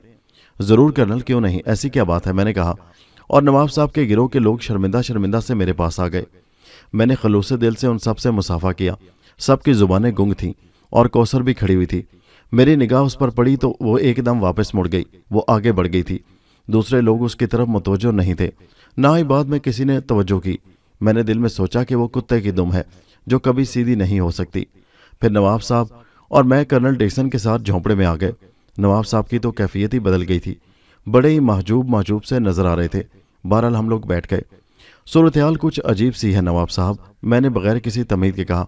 ये औरत जिसे हम मलका नितिका के नाम से जानते हैं बेहद खतरनाक है। हमें एहसास है, नवाब साहब बोले। उसका नाम नायरा है। अपने मुल्क के बारे में उसने कुछ नहीं बताया। कर्नल ने कहा। वो यहाँ तन्हा भी नहीं है। नहीं कहा जा सकता उसके कितने आदमी यहाँ हों। सही अंदाज़ा इन जंगलियों को भी नहीं होगा। मेरा ख्याल है नहीं। अच्छा, तुम्हारी उससे बात हुई? कर्नल ने पूछा। हाँ, तफसीली। क्या कहती है? बज़ाहिर उसने कहा है कि वो अपने माहौल से तंग आकर यहाँ आई है। वो कहती है कि यहाँ वो एक खूबसूरत शहर आबाद करेगी और वैश्यों को महज़्ज़ब बनाएगी। ओह, बहुत खूब, कर्नल डिक्सन ने मुस्कुराते हुए कहा। क्या आपके ख्याल में उसने दुरुस्त कहा है नवाब साहब? मैं क्या कह सकता हूँ, वो बोले। मैंने कहा उसकी फितरत में फ़कीरी नहीं है। उसने फ़ौरन आप लोगों के खिलाफ इंतकामी कार्रवाई की और मुझे यकीन है कि हमारे साथ भी अच्छा सलूक ना होता। हाँ, ये तो है। इससे ज़ाहिर होता है कि बहरहाल उसके दिल में इंसानियत का इतना दर्द नहीं है। बेशक, लेकिन सरफराज अब तो वो बेबस हो चुकी है। वो कैसे? मैंने मुस्कुराते पूछा। अब तो उन वैश्यों ने तुम्हें सरदार बना लिया है। ओ कर्नल, आपका क्या ख्याल है? क्या मैंने इस बस्ती का सरदार बनने के लिए यहाँ तक का सफ़र किया है? नहीं, लेकिन मेरा मतलब है, मैं उसकी बात कर रहा हूँ। क्या वो इन वैश्यों में इतनी बेबस होगी कि उनका कुछ भी ना बिगाड़ सके? क्या मतलब? मतलब ये कि सफ़ेद हाथी का शिकार इनकी मजहबी रस्म है। सफ़ेद हाथी उसके हाथों में बेबस था। वो चाहती तो खुद भी उसे हलाक कर सकती थी। हाँ, ये भी ठीक है। वैश्य मुझसे मुतासिर हो गए थे। ठीक है, उन सबको कंट्रोल करना मुश्किल है, लेकिन नायरा वेलकम ने इस बस्ती में कदम रखा होगा तो ये सोच कर ही रखा होगा कि यहाँ उसकी मुखालफत भी हो सकती है। तुम्हारा मतलब है कि ये वैश्य उसके खिलाफ भी हो सकते हैं? हाँ, यकीनन उसने सोचा होगा। ऐसी शक्ल में क्या उसने उनके लिए बंदोबस्त ना किया होगा? मगर किस किस्म का बंदोबस्त? सीधी सी बात है डिक्सन, सरफराज मियाँ का कहना है कि वो निहत्ती ना होगी। उसके पास जरूर ऐसे हथियार होंगे जिनसे ये वैश्य काबू में किए जा सकें। हाँ, ये तो जाहिर है, डिक्सन ने कहा। मैं यही कहना चाहता था कर्नल, मैंने कहा। लेकिन मेरे ख्याल में उस सबको खत्म ना कर सकेगी, कर्नल डिक्सन ने कहा। इनमें से आधे तो मार देगी, मैंने कहा। हाँ, जाहिर है। तो हम उन लोगों की जान से क्यों खेलें, मैंने कहा। हम क्या कर सकते हैं, कर्नल डिक्सन बोला। यही तो बात है कर्नल। लेकिन क्या? वैश्यों के ताउन से हमने आज़ादी तो हासिल कर ली है, लेकिन नायरा को नज़रअंदाज करना हिमाकत है। इसके अलावा सरफराज उसकी बात पर यकीन भी तो नहीं किया जा सकता, नवाब फिरोजुद्दीन बोले। कौन सी बात? यही कि वो सिर्फ इन्हें आबाद करने आई है। कतई नहीं किया जा सकता। मुमकिन है वो कोई साइंसी तजर्बा कर रही हो, यकीनन। तब वो साइंसी हथियारों से लैस भी हो सकती है। मेरे जहन में यही ख्याल है। मैंने जवाब दिया और कर्नल डिक्सन और नवाब फिरोजुद्दीन सोच में डूब गए। फिर नवाब साहब चौंक कर बोले, तुमने उससे गुफ्तगू की है? हाँ। उससे कोई नतीजा भी अखज़ किया होगा? हाँ नवाब साहब। क्या? मैं आपसे पूरी तरह मुत्तफिक हूँ। खुद वो क्या कहती है? मैंने उससे दूसरे अंदाज से बात की है। मैंने उससे बताया कि मुझे इन वैश्यों से कोई दिलचस्पी नहीं है। मैं तो अपने गिरोह के साथ यहाँ हीरों की तलाश में आया था। ओह, फिर? कर्नल डिक्सन के लहजे की दिलचस्पी छुपी न रह सकी। میں نے بتایا کہ اس نے مجھ سے کہا ہے کہ وہ میرے ساتھ تعاون کرنے کے لیے تیار ہے، وہ ہیرے حاصل کرنے میں میری مدد کرے گی۔ میں نے اسے آمادگی ظاہر کر دی ہے۔ بہت خوب، اس نے کہا ہے کہ وہ بہت جلد اپنے آدمیوں سے مشورہ کر کے مجھے جواب دے گی۔ نواب فیروز الدین نے گہری سانس لی۔ پھر سب ٹھیک ہو گیا، اس میں قباحت کیا ہے؟ کرنل ڈکسن جلدی سے بولا، اور میں خاموش ہو کر نواب صاحب کی شکل دیکھنے لگا۔ نواب صاحب نے بھی کرنل ڈکسن کے جواب پر میری طرف دیکھا تھا، اور ایک بار پھر ان کے چہرے پر عجیب سے تاثرات پھیل گئے۔ مجھ سے جواب دلوانا چاہتے ہو سرفراز؟ انہوں نے جھکی جھکی نگاہوں سے کہا۔ ہاں نواب صاحب۔ تو کرنل ڈکسن، میرے خیال میں سرفراز کے لیے یہ ممکن نہیں ہے۔ کیوں؟ کرنل ڈکسن حیرت سے بولا۔ ان وحشیوں کو ان لوگوں کے رحم و کرم پر نہیں چھوڑا جا سکتا، نہ جانے ان کے کیا ارادے ہیں۔ کچھ بھی ہوں، ہمیں اس سے کیا؟ اور پھر اس حالت میں ان سائنسی ہتھیاروں سے لیس لوگوں کا بگاڑ بھی کیا سکتے ہیں؟ بہتر یہی ہے کہ ان کے تعاون سے فائدہ اٹھایا جائے۔ سرفراز کے لیے یہ ممکن نہیں ہے ڈکسن، نواب صاحب نے کہا۔ کیوں؟ آخر کیوں؟ میرا خیال ہے وہ انسانوں کو ہیروں پر فوقیت دیتا ہے۔ کیا کہہ رہے ہو فیروز؟ الجھنوں میں پڑنے سے کیا فائدہ؟ کرنل ڈکسن نے جھلائے ہوئے انداز میں کہا۔ میں سرفراز کی بات کر رہا ہوں۔ اوہو، تم اچانک سرفراز شناس کب سے ہو گئے کرنل ڈکسن طنزیہ انداز میں بولا، اور فیروز الدین تل ملا کر رہ گئے۔ در حقیقت ان سے کوئی جواب نہیں بن پڑا تھا۔ وہ سرفراز شناس ہیں کرنل ڈکسن، ان کا خیال درست ہے، میں نے کہا۔ وہ دوسری بات ہے، لیکن براہ کرم کرنل ڈکسن، آپ جانتے ہیں کہ میں نواب فیروز الدین کا ایک ادنا ملازم ہوں۔ میں اپنے مالک کے لیے کوئی ایسا لہجہ برداشت نہیں کر سکتا، اور پھر اگر ان کے اور میرے درمیان کوئی معاملہ ہے تو اس کا تعلق ہماری ذات سے ہے۔ اوہ، کرنل ڈکسن نے گردن ہلائی۔ تمہارے اندر نمایاں تبدیلی ہوئی ہے سرفراز۔ کیا مطلب؟ میں نے کسی قدر خشک لہجے میں کہا۔ سوری، میرا خیال ہے میں ہی غلطی پر ہوں، کرنل ڈکسن نے گردن ہلاتے ہوئے کہا، اور پھر اس کا لہجہ کسی قدر اداس ہو گیا۔ بہرحال آپ ایک دوسرے سے زیادہ قریب ہیں۔ قریب آپ بھی ہیں کرنل، لیکن بس سوچنے کے انداز میں تھوڑا سا فرق ہے، میں نے کہا۔ میں اب کسی معاملے میں دخل نہیں دوں گا سرفراز، بہرحال تم نے ہم پر بھی احسان کیے ہیں، کرنل ڈکسن نے کہا، اور نواب فیروز الدین نے دوسری طرف چہرہ کر لیا۔ پھر اب کیا پروگرام ہے کرنل؟ میں نے پوچھا۔ خود تمہارا کیا ارادہ ہے؟ کرنل ڈکسن نے پوچھا۔ میں بھی اب کوئی ایسا فیصلہ نہیں کر سکا ہوں، لیکن سوچ رہا ہوں کہ فی الحال اس سے تعاون کیا جائے، اس کے ساتھ ساتھ اس کی قوت کا اندازہ بھی لگایا جائے، وہ کیا حیثیت رکھتی ہے۔ مناسب خیال ہے، اگر ہم اس پر قابو پا سکے تب اسے پیشکش کریں گے کہ وہ یہ علاقہ چھوڑ دے، اور اگر وہ تیار نہ ہوئی تب پھر دیکھا جائے گا، نواب صاحب نے جواب دیا۔ لیکن اس سے پہلے اس کا اصل مقصد تو معلوم کرنا ہوگا نواب صاحب، میں نے کہا۔ ہاں یہ تو ہے، چنانچہ اس وقت تک ہم کسی تبصرے سے گریز کریں گے، اور اگر در حقیقت اس نے جو کچھ کہا اس کا مقصد یہی ہے اور یہ بات ثابت ہو گئی تو پھر کرنل ڈکسن کی آنکھیں پھر چمکنے لگیں۔ پھر ہمیں اس سے کوئی بغض نہ ہوگا، میں نے کہا، اور ہم اس کی بات مان لیں گے، یقیناً۔ اوکے، کرنل ڈکسن مطمئن انداز میں بولا، لیکن میری آنکھوں میں تشویش کی لہریں دوڑنے لگی تھی۔ کرنل ڈکسن پھر بچہ بن گیا تھا۔ ہیروں کے قریب پہنچ کر اس کی عقل پھر سلب ہوتی جا رہی تھی۔ وہ کچھ عرصہ پہلے کے بھیانک واقعات بھول چکا تھا، اس لیے میرے لیے باعث تشویش ہو گیا تھا۔ وہ حماقت میں کوئی ایسا قدم بھی اٹھا سکتا تھا جو ہم سب کے لیے نقصان دہ ہوتا، اور غالباً اس وقت نواب صاحب کو بھی اس کے لہجے میں چھپی دلچسپی کا احساس ہو گیا تھا، لیکن وہ خاموش رہے۔ اچھا بھائی، اب مجھے اجازت، بالآخر کرنل ڈکسن نے کہا۔ اوکے کرنل، میں نے جواب دیا، اور پھر خود بھی اٹھتے ہوئے نواب صاحب سے اجازت مانگی۔ نواب صاحب کے چہرے پر عجیب سے آثار پھیل گئے تھے۔ وہ، سرفراز، اگر مناسب سمجھو تو چند منٹ مجھے دو، میں تم سے کچھ باتیں کرنا چاہتا ہوں، انہوں نے جھجکتے ہوئے کہا۔ میں نے کہا، میں ابھی چند منٹ میں حاضر ہوا۔ ہاں ضرور، نواب صاحب جلدی سے بولے۔ کرنل ڈکسن تیزی سے اپنے خیمے کی طرف چلا جا رہا تھا۔ میں نے ٹوبو کی تلاش میں نگاہیں دوڑائیں، اور 2-1 سے معلوم کرنے کے بعد ٹوبو مل ہی گیا، اور میں اسے ایک طرف تنہائی میں لے گیا۔ جو کچھ کر رہا ہوں ٹوبو، تمہیں اس سے کوئی اختلاف تو نہیں؟ میں نے پوچھا۔ کون سی بات سے اختلاف ماسٹر؟ ٹوبو نے بدستور چمکتے ہوئے لہجے میں پوچھا۔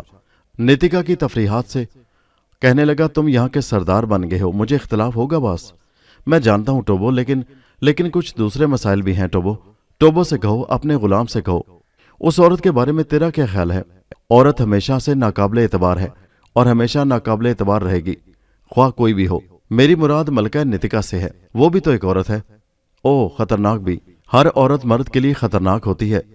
اب فلاسفر کے بچے سنجیدگی سے نہیں سنے گا، میں جھلا کر بولا، اور ٹوبو جلدی سے سنبھل گیا اور مؤدب ہو کر بولا، سنجیدہ، بالکل سنجیدہ باس، حکم۔ میرا خیال ہے وہ ان پہاڑوں میں کوئی خطرناک کھیل کھیل رہی ہے، ممکن ہے باس۔ میری اس سے گفتگو ہوئی تھی، وہ کچھ اور کہہ رہی تھی، لیکن میں اس پر یقین نہیں کر سکا۔ یہ تمہاری خوبی ہے باس، عورت پر یقین نہیں کرتے، اس لیے مرد ہو۔ پھر پٹلی سے اترا، میں نے آنکھیں نکالیں۔ او سوری باس، سچی باتیں ہیں خود بخود زبان سے پھسل پڑتی ہیں۔ اب نہ پھسلیں، نہیں پھسلیں گی۔ तब मैंने टोबो को मुख्तसरन अपनी और नायरा की गुफ्तगू के बारे में बताया और फिर कर्नल डिक्सन और नवाब साहब से मशवरे के बारे में भी तफसील बताई। फिर कर्नल डिक्सन का रवैया बताया। खूब, टोबो दिलचस्पी से बोला। मुझे डिक्सन पर शुबा हो गया है टोबो। सफ़ेद चमड़ी के नीचे मक्कारी के सिवा कुछ नहीं होता बॉस। मैंने कहा उसकी वजह से काम खराब ना हो जाए टोबो, 100% इम्कान है। चुनाचे समात्रा को इस बात पर तैयार कर लो कि कर्नल डिक्सन पहाड़ों की तरफ न जाए। तुम इस बात की निगरानी करोगे। उस वक्त वो अपने खेमे की तरफ गया है। उसकी ऐसी की तैसी, टोबो ने कहा। मैंने इसीलिए तुम्हें तकलीफ दी है टोबो। बिल्कुल ठीक, लेकिन समात्रा से कह दूं कि ये सरदार का हुक्म है। हाँ, इसमें कोई हर्ज नहीं है। ओके, तब मुझे इजाज़त दो। जाहिर है वो जल्दी करेगा। इजाज़त, मैंने मुस्कुराकर कहा और टोबो भी मुस्कुराता हुआ चला गया। बहरहाल टोबो की सलाहियतों पर मुझे एतबार था। वो अब कर्नल डिक्सन को संभाल लेगा। चुनाचे मैं वापस नवाब फिरोजुद्दीन की तरफ चल पड़ा और थोड़ी देर के बाद उनके झोंपड़े पर पहुंच गया। नवाब साहब मेरा इंतजार कर रहे थे। मुझे देखकर वो उठ खड़े हुए। उनके अंदाज में फिर एक अजीब सी कैफियत पैदा हो गई थी। दफतन वो आगे बढ़े और फिर उन्होंने बैठकर मेरे पांव पकड़ लिए। मुझे माफ़ कर दो सरफराज, मुझे। अरे अरे नवाब साहब, मैं जल्दी से पीछे हट गया और फिर मैंने उन्हें उठा लिया। ये आप क्या कर रहे हैं नवाब साहब? मेरे दिल में आग सुलग रही है सरफराज, खुदा के लिए मुझे माफ़ कर दो। मैंने कहा, बुजुर्ग बच्चों को इस तरह शर्मिंदा नहीं करते नवाब साहब। कहने लगे, नहीं सरफराज, बस तुम मुझे माफ़ कर दो। वो बच्चों की तरह जिद करने लगे। मेरी दरख्वास्त है नवाब साहब, मुझे शर्मिंदा न करें। कहने लगे, मैंने तुम्हारे साथ ज्यादती की है। मैंने कहा, आपको एहसास हो गया? कहने लगे, हाँ, मैं तुम्हारे सामने गर्दन नहीं उठा सकता। मैंने कहा, ऐसी कोई बात नहीं है। आपको गलतफहमी हुई थी, वो दूर हो गई। मैं आपका बच्चा हूँ, आपने मुझे गले लगा लिया। बस बुजुर्गों और बच्चों के दरमियान इतना ही मसला होता है। कहने लगे, मेरे बच्चे, मेरे अजीम बेटे। नवाब साहब ने मुझे गले लगा लिया। मैंने कहा, आपको खुदा की कसम अपने और मेरे इख्तिलाफ को जहन से खुरच दें और इसके बाद इस मसले पर कुछ और न कहें। बस तू अजीम है सरफराज, बस और क्या कहूँ। नवाब साहब ठंडी सांस लेकर बोले, बस छोड़िए नवाब साहब, फजूल बातें हैं। हाँ, तुम्हारे जैसे अजीम इंसान के लिए फजूल बातें हो सकती हैं। मैंने कहा, बराए करम, बस अगर आप मुझे अच्छा इंसान समझते हैं तो मेरे लिए काफ़ी है, इससे ज़्यादा मैं कुछ नहीं चाहता। कहने लगे, सरफराज, अगर तुम मुझे ना मिलते तो मैं अपने ज़मीर की अदालत में हमेशा जंजीरों में जकड़ा खड़ा रहता। बहरहाल तुम्हारे एहसानात से मेरी गर्दन हमेशा झुकी रहेगी। अब मैं मजीद कुछ ना कहूँगा। मैंने कहा, शुक्रिया नवाब साहब। कुछ देर खामोशी रही, फिर मैंने पूछा, मौजूदा हालात के बारे में आपका क्या ख्याल है? तुम अभी कहाँ गए थे? मैंने कहा, आपके ख्याल में कहाँ गया हूँगा? मैंने मुस्कुराते पूछा। तुम जीरक इंसान हो, तुम ही मुझे बता दो। मैंने कहा, कर्नल डिक्सन आपका दोस्त है, बुरा आदमी नहीं है, लेकिन एक बात पूछने की इजाज़त देंगे? हाँ पूछो। आपका उससे इख्तलाफ हो गया था? हाँ। अब क्या पोजीशन है? कहने लगे, उसने मुझसे माफ़ी मांग ली है। मैंने कहा, आपने माफ़ कर दिया? हाँ सरफराज, जिन हालात के हम शिकार हैं इन्हें मद्देनिगाह रखते हुए इस किस्म के इख्तलाफात कोई हैसियत नहीं रखते। मैंने कहा, ठीक है, इस शख्स की फितरत के बारे में आपका क्या ख्याल है? कहने लगे, बुरा नहीं है, लेकिन हीरों की चमक इंसान को अंधा कर देती है। मैंने कहा, मेरा भी यही ख्याल था नवाब साहब। मुझे शुबा हो गया था कि वो यकीनी तौर पर अब नायरा से मिलने की कोशिश करेगा। मुमकिन है वो उसका एतमाद हासिल करने की कोशिश करे और इस तरह वहां से सुरखरू हो जाए। आप समझ रहे होंगे, वो चालाकी से हमारे ऊपर काबू पा सकते हैं। फिर यहाँ से वापस जाने वालों में सिर्फ कर्नल डिक्सन और उसके साथी होंगे। नवाब साहब मुस्कुराकर बोले, मैं कह चुका हूँ कि तुम जीरक इंसान हो। मैंने कहा, आपका क्या ख्याल था? 100% यही। खूब, बहरहाल अब वो कहीं नहीं जा सकेगा, मुझे यकीन है। मैंने उसके लिए बंदोबस्त कर दिया है। नवाब साहब ने पूछा, उसकी चालाक फितरत को मद्देनिगाह रखा है? मैंने कहा, टोबो अपने काम में सबसे ज्यादा चालाक है। नवाब साहब बोले, यकीनन, मैं उससे आफाम को भी सराहता हूँ। उसने बहरहाल सही इंतखाब किया। नवाब साहब ठंडी सांस लेकर बोले। फिर काफ़ी देर तक मैं उनसे गुफ्तगू करता रहा और फिर उनसे इजाज़त तलब करके उठ गया। बाहर आकर मैंने चंद काम किए। टोबो ने समात्रा को उसकी ड्यूटी बता दी थी। चुनाचे मुझे इतला मिली कि कर्नल डिक्सन के झोंपड़े की निगरानी हो रही है और रात दिन जारी रहेगी, और खुद टोबो उस निगरानी का इंचार्ज था। मलका नितिका कहाँ है? मैंने समात्रा से पूछा। उसने कहा, वो पहाड़ों में चली गई है। अच्छा समात्रा, अब तुम उन पहाड़ों की भी निगरानी शुरू करा दो। सरदार का हुक्म सर आंखों पर, पहाड़ों पर निगाह रखी जाए। मैंने कहा, और हाँ, वहां पर होने वाली हर कोशिश, हर तहरीक की इतला मुझे मिलना चाहिए। समात्रा ने गर्दन हिला दी और कहा, जो सरदार का हुक्म। वो पहाड़ों में वापस चला गया और मैं अपने झोंपड़े में वापस आ गया। रात हो गई थी। रात के खाने के बाद मैं आराम करने लेट गया। बेशुमार ख्यालात जहन में गर्दिश करने लगे थे। दर हकीकत मुझे नितिका के मसाइल से कोई दिलचस्पी नहीं थी। मैं तो अपने काम से आया था और उसे पूरा करना चाहता था, लेकिन इंसानी मामलात भी बहुत बड़ी हैसियत रखते हैं। मैं वहां तक पहुंच गया था, लेकिन मैं उन लोगों को आंखों देखी मुसीबत में झोंक कर नहीं जा सकता था, वरना कर्नल की तरह मैं भी सोच सकता था। कर्नल डिक्सन की सोच गैर इंसानी नहीं थी, बस थोड़ी सी तब्दीली थी। ख्यालात का हजूम था कि एक जंगली अंदर दाखिल हो गया। ये मेरे झोंपड़े के मुहाफिजों में से एक था। उसने नेज़ा झुकाकर मुझे सलाम किया। क्या बात है? मैंने उसकी जुबान में पूछा। एक लड़की आई है सरदार। कौन है? तुम्हारे साथियों में से एक है। ओ बुलाओ, अंदर भेज दो, मैंने कहा और जंगली बाहर चला गया। दरवाजे से कौसर अंदर दाखिल हुई और मैं चौंक पड़ा। अरे कौसर! कौसर खामोश मेरे पास आ खड़ी हुई। आओ कौसर बैठो, मैंने उसे नरमी से कहा और वो बैठ गई। उसकी गर्दन झुकी हुई थी। कैसी हो? मैंने पूछा और वो रो पड़ी। उसकी सिसकियां गूंजने लगीं। मैं उसके करीब पहुंचकर मोहब्बत से उसके सर पर हाथ फेरने लगा। खामोश हो जाओ कौसर, खामोश हो जाओ। खुदा की कसम तुम्हारे रोने से मुझे दिली दुख हो रहा है। तुम्हें मेरी कसम कौसर, खामोश हो जाओ। और वो सिसकियों पर काबू पाने की कोशिश करने लगी। फिर वो खामोश हो गई। मैं बदसूर उसके सर पर हाथ फेर रहा था। सरफराज साहब, उसने चंद मिनट के बाद अपनी आवाज पर काबू पाते हुए कहा। हाँ, क्या बात है कौसर? मैं आपसे माफी मांगने का हक तो नहीं रखती, लेकिन आपकी दरिया दिली से फायदा जरूर उठाना चाहती हूँ। हम नीच लोग हैं सरफराज साहब। बेशक हम आपके ज़र्फ के सामने गंदी नाली के कीड़े हैं। आप बराए करम अपनी फितरी अजमत से काम लेकर मुझे माफ कर दें। मैंने कहा, ओ कौसर, कौसर, मेरे दिल में तुम्हारी तरफ से कोई गिला बाकी नहीं है। तुम कम ज़र्फ यूं नहीं हो कि अगर तुमने मेरे लिए कुछ बुरा किया है तो तुम्हें इसका एहसास है। मेरे लिए वही काफ़ी था। इसके बावजूद अगर तुम इसी तरह पुरसुकून हो सकती हो तो खुदा की कसम मैंने तुम्हें माफ़ कर दिया और अब तुम्हारे लिए मेरे दिल में कोई शिकायत नहीं है। लेकिन कौसर, ये मत समझ लेना कि मैं बिल्कुल ही बेनियाज इंसान हूँ। मैं इस फराख दिली का बदला तुमसे ज़रूर लूँगा। मैं अपनी ज़िंदगी देने को तैयार हूँ। कौसर ने कहा। शुक्रिया। मांगिए, क्या मांगते हैं? मैंने कहा, वक्त पर तलब कर लूँगा, बस ये हक मेरे पास रहने दो। मुनासिब। वैसे तुम्हें सारी तफसीलात मालूम हो चुकी होंगी। किस बारे में? मेरे बारे में। कहने लगी, प्लीज़ उनका जिक्र न करें। मैंने कहा, चलो वादा आइंदा ना होगा, मैंने कहा और कौसर ने डुबडुबाई आंखों से मुझे देखा। कहने लगी, सरफराज साहब, आपसे एक बात कह दूं, बस थोड़ी सी इजाज़त मुझे दे दें। मैंने कहा, बिल्कुल नहीं, सिर्फ एक बात की इजाज़त नहीं, जो कुछ दिल में है खुल कर कहो, वरना मैं कुछ नहीं सुनूंगा। कहने लगी, एतराफ़ करना चाहती हूँ। मैंने कहा, किस बात का? यही कि अगर मजबूत किरदार के मर्द का तस्वुर जहन में उभरे तो आपको देख लिया जाए। अगर औरत अपने जहन में कोई आइडियल सोचे तो जो कोई भी खूबी वो अपने आइडियल में चाहे आपके अंदर देख ले। मैंने हंसते हुए कहा, अरे अरे, देखो मैं खुशी से फूल कर फट जाऊंगा। कहने लगी, दिल से कह रही हूँ, कहने दें। आप ड्राइवर की हैसियत से मेरे सामने आए थे। बता चुकी हूँ कि इसलिए मैं आपसे जलने लगी थी कि मुझे आपकी मस्कीनियत पसंद नहीं थी। मैं चाहती थी कि आप वही हो जो आपकी शख्सियत है। मैं झंझलाती थी इस बात पर कि आखिर आप खुद को क्यों नहीं पहचानते, वो क्यों नहीं बनते जो आपको होना चाहिए। फिर हम सफ़र पर चल पड़े और वहाँ आपकी शख्सियत के दूसरे अंदाज सामने आए।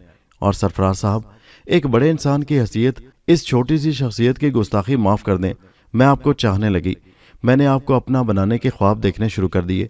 मैं मगरूर सरकश लड़की थी। मैं किसी चीज़ के हसूल को नामुमकिन नहीं समझती थी और मुझे इसकी भरपूर सजा मिली। लेकिन मैं संभल गई हूँ सरफराज साहब, अब मैं संभल गई हूँ। उसकी आवाज़ रुंध गई और उसकी आंखों से आंसू बहने लगे। मैंने कहा, कौसर प्लीज़। वो कहने लगी, मैं इन आंसुओं पर शर्मिंदा हूँ, लेकिन आखिरी बार बराए करम इन्हें निकल जाने दें। मैंने कहा, मैं इनकी वजह जानना चाहता हूँ। कहने लगी, ये आपकी चाहत की नदामत है। मैंने कहा, चाहत पर नादिम नहीं होना चाहिए कौसर, ये बुरी चीज़ तो नहीं है। कहने लगी, लेकिन किसी के हसूल की नाकामी पर अपनी हिमाकत का एहसास तो होना ही चाहिए। मैंने कहा, मशवरे कबूल करती हो? कहने लगी, जी। मशवरे कबूल करती हो? मैंने फिर उसी अंदाज में कहा। कहने लगी, पहले नहीं करती थी, अब करूंगी। कौसर ने गर्दन झुकाए झुकाए कहा। मैंने कहा, चाहत पर शर्मिंदा होना ही नहीं चाहिए। जी, बस उसके रंग बदल दो। जी, उसने सवालिया अंदाज में कहा। हाँ कौसर, सुनो, तुम बेहद खूबसूरत हो, मेरे लिए इस कदर मोहतरम कि मैं वो राज तुम्हें सौंप रहा हूँ जो मेरी जिंदगी में सबसे ज्यादा कीमती है। कहने लगी, मैं नहीं समझी। मैंने कहा, अगर मोहब्बत करने की बात होती तो तुम्हारी खूबसूरती एक नुमाया हैसियत रखती है। कोई भी नौजवान अपने जहन में तुम्हारे साए महसूस कर सकता है। इसके अलावा तुम्हारी शख्सियत बेहद दिलकश है। लेकिन कौसर, किसी हद तक तुम मेरे मिशन से वाकिफ हो चुकी हो। मेरी जिंदगी का महवर दूसरा है। मेरी एक बात मान लो, सिर्फ एक बात। जी फरमाइए। मुझे भाई समझ लो, मुझे एक मजबूर इंसान समझ लो। कौसर की गर्दन बदस्तूर झुकी रही। फिर उसने इसी अंदाज में लरजती आवाज में कहा, अगर मैं दिल से आपको यही समझने लगूं तो आप मुझे जलील तो ना समझेंगे? मैंने कहा, खुदा की कसम कौसर, नहीं। मेरी नीयत पर शक तो ना करते रहेंगे? वो बोली। मैंने कहा, खुदा की कसम नहीं। तो फिर मैंने आपके बारे में अपना नजरिया बदल दिया है। मैं आपको सरफराज भाई नहीं कहूंगी। صرف سرفراز کہوں گی اور آپ مجھے صرف کوثر، لیکن نگاہ کا زاویہ بدل جائے گا۔ میں نے کہا بدل گیا کہو۔ کہنے لگی ہاں بدل گیا۔ تب پھر اتنی دور کیوں ہو؟ میں نے کوثر کو کھینچ کر سینے سے لگا لیا، اور کوثر بھی شاید زندگی میں پہلی بار میرے لیے اس قدر مخلص ہو گئی تھی۔ اس نے میری پیشانی، میری آنکھوں پر بوسوں کی بارش کر دی۔ تم عظیم ہو سرفراز، خدا کی قسم، تم انوکھا دل لے کر آئے ہو، تم انوکھے انسان ہو۔ میں نے اتنا اعلیٰ ظرف انسان اس سے پہلے نہیں دیکھا۔ میں نے کہا بس اب جو کچھ بھی ہوں تمہارا ہوں، اور کوثر کھل اٹھی۔ تم نے مجھے بہت بڑا رتبہ دیا ہے۔ ارے بس بس، اب میں اس قابل بھی نہیں ہوں۔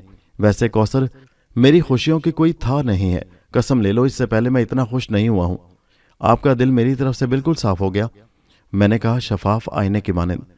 کہنے لگی تب پھر آپ سے میں کچھ باتیں ضرور پوچھوں گی۔ میں نے کہا ہاں ضرور۔ آپ کو اپنے مشن سے زیادہ اور کوئی چیز بھی عزیز ہے؟ عمدہ سوال ہے کوثر، اور میں اپنی بہن کو جواب ضرور دوں گا، تو جواب دیں۔ میں نے کہا کوثر، انا انسان کی زندگی میں سب سے بڑی حیثیت رکھتی ہے۔ اگر تم مجھ سے پوچھو کوثر، تو میرے خیال میں بھی روح انا کا دوسرا نام ہے۔ انا مر جائے تو روح کا کوئی وجود نہیں، اور جب روح کا وجود نہ ہو تو کون خود کو زندہ کہہ سکتا ہے؟ میں صرف انا ہوں۔ میرے والد نے مجھے ناکارہ سمجھ کر مجھے کچلنے کی کوشش کی۔ وہ میرے اوپر رحم کھانا چاہتے تھے۔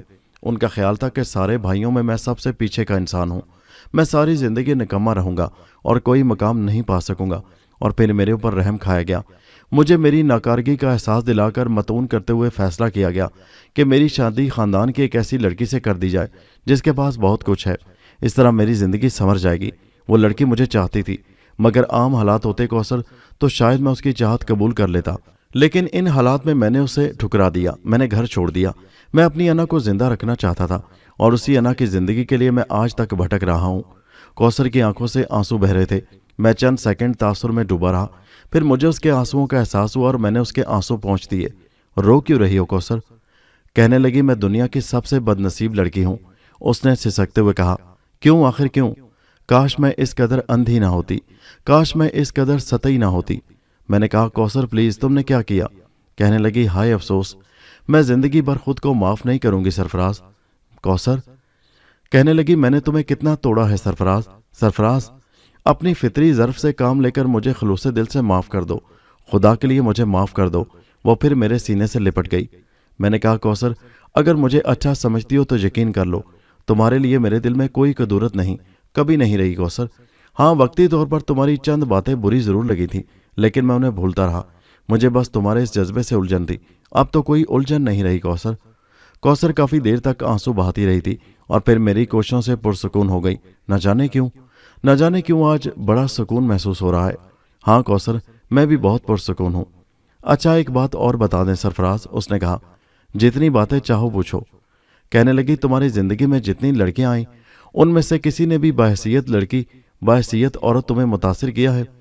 اس کے اس سوال پر میں خاموش ہو گیا، اور کھلی آنکھوں میں نے ایک چہرہ دیکھا، ایک چہرہ درد میں ڈوبا ہوا، اور پھر اس کے دونوں ہاتھ بلند ہو گئے۔ میری زندگی، میری کامیابی کے لیے دعا گو، اور میری زبان انکار کی متمل نہ ہو سکی۔ کیا ہے کوثر؟ میں نے بے اختیار کہا۔ وہ کہنے لگی میں اس کے بارے میں جان سکتی ہوں؟ میں نے کہا میری بات پر یقین کرو گی؟ ہاں، اس نے مضبوط لہجے میں کہا۔ میں نے کہا میں جب تک اس کے سامنے رہا میں نے اس جذبے کو محسوس نہیں کیا، لیکن اچانک مجھے احساس ہوا، اور وہ احساس آج تک میرے ذہن میں ہے۔ کہنے لگی کون ہے وہ؟ کوثر نے اشتیاق سے پوچھا۔ میں نے کہا یہ اس کی رسوائی تو نہ ہوگی؟ کہنے لگی میں ساری دنیا سے زیادہ تمہیں چاہتی ہوں سرفراز، ساری دنیا سے زیادہ۔ میں تمہارے لیے ساری دنیا سے زیادہ مقید ہوں۔ ہاں، اس بات پر یقین کر لو، کوثر جذباتی انداز میں بولی۔ میں ایسا کبھی نہ کروں گی جس سے تمہیں کوئی تکلیف ہو۔ ہاں، اپنی ساری زیادتیوں کا ازالہ کروں گی، مجھے یقین ہے۔ تو بتاؤ، وہ کہکشاں ہے کوثر؟ کہکشاں؟ ہاں کہکشاں، رشید الدین احمد کی لڑکی؟ ہاں، لیکن میں نے کچھ اور سنا تھا۔ کیا؟ رشید الدین صاحب ہی بتا رہے تھے، تمہاری تعریف کرتے کرتے وہ جذباتی ہو گئے تھے۔ انہوں نے بتایا تھا کہ ان کی تھوڑی سی غلطی سے کہکشاں جذباتی ہو گئی تھی، لیکن سرفراز نے اسے سنبھال لیا۔ ہاں کوثر، اس وقت میرا دل صاف تھا۔ یعنی اس وقت؟ ہاں، رشید الدین صاحب کی بزرگی، عزت اس وقت میری نگاہوں میں سب سے قیمتی چیز تھی، آج بھی ہے۔ میں نے پورے خلوص سے اسے سمجھایا تھا، لیکن جب میں وہاں سے چل دیا تھا کوثر، تو یوں سمجھو آسمان سے کوئی چیز اتاری گئی، قدرت کی طرف سے ایک امانت مجھے سونپی گئی۔ کہا گیا مجھ سے کہ میں اسے اپنے سینے میں چھپا لوں، اور رات کی گہری تاریکیوں میں گاہے بگائے اس امانت کی چمک میری روح کو منور کرتی رہی۔ مجھے احساس دلایا جاتا رہا کہ میں اس آسمانی امانت کی حفاظت کروں، اور کوثر وہ امانت آج بھی میرے سینے میں محفوظ ہے۔ کوثر خاموش ہو گئی، کافی دیر تک خاموش رہی، پھر ایک گہری سانس لے کر بولی، تم در حقیقت ایک سرے بستہ راز ہو سرفراز۔ اب بھی کوثر؟ ہاں، اب بھی عجیب ہو تم۔ میں نے کہا، یوں نہ سوچو کوثر۔ کہنے لگی، احمق لڑکیاں تمہیں بہکانے میں کوشاں نہیں، لیکن سرفراز میں نے تمہیں کبھی بہکانے کی کوشش نہیں کی۔ میں نے کہا، شیشے پر گرد نہ ڈالو کوثر، اپنی بات درمیان میں نہ لاؤ۔ کہنے لگی، بہرحال اس کے لیے شکر گزار ہوں، تم دیکھو گے میرے پیارے بھیا، کوثر ہر روپ میں اچھی ہے، وہ اعتماد توڑنے والوں میں سے نہیں ہے۔ میں نے کہا، مجھے یقین ہے، ورنہ اس قدرتی راز کو آشکار کر کے میں امانت میں خیانت نہ کرتا۔ کہنے لگی، اب میں جاؤں؟ خدا حافظ، میں نے سکون سے کہا، اور کوثر اٹھ گئی اور دروازے کی طرف بڑھ گئی، پھر رک کر بولی، اور سنو سرفراز، اب میرے بارے میں کچھ نہ سوچنا۔ مجھے محسوس ہو رہا ہے جیسے میں بہت کچھ لے کر جا رہی ہوں، اور اتنا سکون میں نے پہلے کبھی نہیں محسوس کیا۔ مجھے یقین ہے، میں نے کہا، اور کوثر جھونپڑے سے باہر نکل گئی۔ میں دیر تک اس کے وجود کو محسوس کرتا رہا۔ در حقیقت خود مجھے بھی بڑا سکون محسوس ہو رہا تھا، اور افریقہ کے اس بے اطمینان صحرا میں بھی اس رات مجھے بڑی سکون کی نیند آئی۔ دوسری صبح بھی پرسکون تھی۔ دوپہر تک کوئی خاص بات نہیں ہوئی، سوائے اس کہ نتکا کے کچھ بوڑھے میرے پاس درخواست لے کر آئے کہ میں باقاعدہ سردار بن جاؤں۔ میں نے بڑی اپنائیت سے ان کا استقبال کیا تھا۔ میں نے کہا، آپ لوگ کیا چاہتے ہیں؟ کہنے لگے، ہم چاہتے ہیں سردار آپ ہمارے سردار بن جائیں۔ میں نے کہا، کیا تمہارے ہاں باہر کے لوگوں کو سردار بنایا جاتا ہے؟ کہنے لگے، نتکا طویل عرصہ سے نحوستوں کا شکار ہے، اور اس کی وجہ صرف یہ ہے کہ اس علاقے نے ایسے جوان پیدا کرنا بند کر دیے ہیں جو سفید ہاتھی کو شکار کرتے ہیں۔ میں نے کہا، لیکن باہر کے لوگ تمہارے مسائل سے کیسے واقف ہو سکتے ہیں؟ کہنے لگے، مجبوری ہے سردار۔ میں نے کہا، تمہاری ملکہ تو نتکا ہے۔ کہنے لگے، تمہارے سامنے اب اس کی کوئی حیثیت نہیں رہی۔ میں نے کہا، اس نے بھی تو سفید ہاتھی کو قابو میں کر لیا تھا۔ کہنے لگے، بہادری سے نہیں، جادو سے، یہ رسم کے خلاف ہے۔ تم نے میدان میں نہایت بہادری سے سفید ہاتھی کو شکار کیا ہے۔ میں نے کہا، اگر میں تم میں سے ہی کسی کو یہاں کا سردار بنا دوں؟ کہنے لگے، بوڑھے چونک پڑے۔ ہاں، اس کا تجھے اختیار ہے سردار۔ میں نے کہا، اس کے علاوہ ایک بات اور بتاؤ بزرگوں۔ کہنے لگے، پوچھو سردار۔ بوڑھے میرے تخاطب سے بہت متاثر ہوئے۔ میں نے کہا، جادوگر عورت نے اگر تمہارے خلاف کوئی کوشش کی تو؟ وہ کہنے لگے، تیری مدد سے ہم اس پر قابو پا لیں گے۔ ہمارے قبیلے کی روایت ہے کہ جو سفید ہاتھی کو گرا دیتا ہے، سارے زمانے کے جادو اس کے لیے بیکار ہوتے ہیں۔ ہم تیرے حکم پر اس سے جنگ کرنے پر تیار ہیں۔ میں نے کہا، ٹھیک ہے بزرگوں، مجھے مہلت دو، میں تمہارا سردار ہوں، میں تمہارے لیے جو کچھ کروں گا بہتر کروں گا۔ انہوں نے کہا، ہمیں تیرے اوپر بھروسہ ہے سردار، اور پھر وہ چلے گئے۔ وہ گئے تو ایک اور مسئلہ میرے سامنے آ گیا۔ کرنل ڈکسن لال پیلا میرے پاس پہنچ گیا۔ ٹوبو اور 3 وحشی اس کے پیچھے پیچھے تھے۔ کرنل ڈکسن کے چہرے سے سخت غصہ آیا تھا۔ میں اس کی وجہ جاننا چاہتا ہوں سرفراز، اس نے پھنکارتے ہوئے کہا۔ میں نے متعجب انداز میں پوچھا، کس کی وجہ کرنل؟ کیا مجھے اس بستی میں نظر بند کر دیا گیا ہے؟ کرنل ڈکسن بولا۔ ایسی کوئی بات نہیں ہے، میں نے سکون سے کہا۔ پھر ان سے پوچھو، کیا بات ہے، آپ ہی بتا دیں۔ میں پہاڑوں کی طرف مٹر گشت کے لیے جا رہا تھا، انہوں نے مجھے روک دیا۔ کون سے پہاڑوں کی طرف کرنل؟ اس طرف، مغربی سمت۔ اوہ، اتفاق ہے کرنل، میں نے ان سے کہا تھا کہ اس طرف کسی کو نہ جانے دیں۔ میں نے ہی سکون سے کہا، کسی میں اور مجھ میں فرق تو ہے۔ بالکل ٹھیک ہے کرنل، لیکن یہ صرف ہدایت مانتے ہیں۔ کرنل صاحب کہنے لگے، انہیں بتا دو کہ میں ہر ہدایت سے مبرہ ہوں۔ یہ ضروری ہے کرنل، آپ خود سمجھتے ہیں۔ یعنی میرے اوپر ہی پابندی ہے؟ آپ اسے پابندی نہ کہیں کرنل، بلکہ مصلحت کہیں تو بہتر ہے۔ کیسری مصلحت؟ نائرہ اور اس کا گروہ اسی طرف ہے، تو پھر؟ اور ابھی ہم اسے اپنا دوست نہیں کہہ سکتے، اس سے کیا فرق پڑتا ہے؟ میں نے کہا، وہ ہم میں سے کسی کو نقصان بھی پہنچا سکتی ہے۔ کرنل آنکھیں نکال کر بولا، میں بچہ ہوں؟ میں نے کہا، نہیں کرنل، آپ اس انداز میں کیوں سوچ رہے ہیں؟ میں نے نرمی سے کہا، صرف اس لیے کہ میں بچہ نہیں ہوں۔ کرنل ڈکسن زہریلے لہجے میں بولا، کیا مطلب؟ تمہارے خیال سے میں احمق ہوں؟ ہرگز نہیں۔ تو کیا تمہارے بدلے ہوئے رویے کو محسوس نہیں کر سکتا؟ کیا یہ حقیقت نہیں ہے کہ نواب فیروز الدین سے سامنا ہوتے ہی تمہارے اندر بہت سی تبدیلیاں آ گئی ہیں؟ میں نے مسکرا کر کہا، ایسی کوئی بات نہیں ہے کرنل، اور تم میرے اوپر شک کرنے لگے ہو۔ کیسا شک؟ تم نے ان لوگوں کو صرف اس لیے منع کیا ہے کہ کہیں میں نائرہ ویلکم سے کوئی ساز باز نہ کر لوں۔ کیا آپ ایسا کر سکتے ہیں کرنل؟ یہ تم جانتے ہو۔ پھر آپ اسی سمت جانے پر بضد کیوں ہیں؟ وہ کہنے لگے، میں خود کو آزاد محسوس کرنا چاہتا ہوں۔ میں نے کہا، ایک دوسرے سے تعاون ہم سب کے مفاد میں ہے کرنل۔ कहने लगे, तुम खुद को सबसे बड़ा मुदब्बिर न समझो, मुफाद की बात मैं भी खूब जानता हूँ। आप क्या जानते हैं कर्नल? यही कि मुझे महकूमी का एहसास ना दिलाया जाए। मैंने कहा, यह आपकी गलतफहमी भी तो हो सकती है। इन लोगों से कहो मुझे रोकने की कोशिश न करें। लेकिन आप पहाड़ों की तरफ नहीं जाएंगे कर्नल, मैंने सर्द लहजे में कहा, और कर्नल डिक्सन चौंक कर मुझे देखने लगा। मैं तुम्हारे दरमियान बेइत्मीनानी महसूस कर रहा हूँ। मैं अलहदगी का ऐलान करता हूँ, कर्नल डिक्सन तैश के आलम में बोला। टोबो, मैंने आहिस्ता से टोबो को पुकारा। Yes boss. कर्नल डिक्सन को ले जाओ और किसी मुनासिब जगह कैद कर दो। इन्हें खाने पीने की तकलीफ नहीं होनी चाहिए, लेकिन इनकी मुकम्मल निगरानी की जाए, और अगर ये फरार होने की कोशिश करें तो इनकी दोनों टांगें बेकार कर दी जाए। तुम इनके निगरानों को हिदायत कर देना। यस बॉस, टोबो ने कहा। कर्नल डिक्सन की आंखें हैरत से फैल गई थीं। सरफराज, सरफराज, तुम अपने इख्तियार से नाजायज़ फ़ायदा उठा रहे हो। मैंने कहा, मैं बाद में आपसे माफ़ी मांग लूँगा कर्नल, लेकिन अब तुम मुझे अपना दोस्त नहीं पाओगे। सुना तुमने, मैं तुम्हारे खिलाफ काम करूँगा, समझे तुम? और तुम देखोगे कि मैं ये फैसला आप इस वक्त नहीं कर रहे कर्नल, बल्कि इससे पहले कर चुके हैं, मैंने कहा, और फिर टोबो को इशारा किया। टोबो और उसके साथी कर्नल को बाजुओं से पकड़कर बाहर ले गए, और चंद मिनट के बाद मैं खुद भी बाहर निकल आया। सबसे पहले मैंने कर्नल डिक्सन के कैद खाने का मायना किया और उसे इत्मीनान बख्श पाकर वहाँ से नवाब फिरोजुद्दीन की तरफ चल पड़ा। कौसर और नवाब साहब अपने झोंपड़े में मौजूद थे। वो किसी मसले पर गुफ्तगू कर रहे थे। दोनों ने मेरा इस्तकबाल किया। कौसर मुस्कुरा रही थी। खैरियत? मैंने भी मुस्कुराते हुए पूछा। हाँ भाई, तुम दोनों के मामलात भी अजीब हैं। आज ये फिर तुम्हारी तारीफों के पुल बांध रही है और मैं इसे डांट रहा हूँ। मेरी बहन छोटी नहीं है नवाब साहब। हाँ, खुदा तुम्हारा रिश्ता बरकरार रखे, मगर मुझे क्यों जलील कराया जाता है? बस यूं ही। कौसर, आइंदा ऐसा नहीं करेंगे, मैंने कहा। ठीक है सरफराज भाई, इसके अलावा भी एक मसला अटका हुआ है। वो क्या? उस हाथी से तुम्हारी क्या रिश्तेदारी थी? क्यों? बस तुमने कहा और वो मर गया। ओह हाँ, अजीब हाथी था, लेकिन यकीन करें पहले से कोई जान पहचान नहीं थी, मैंने उसी अंदाज में कहा, और कौसर हंसी से लोटपोट हो गई।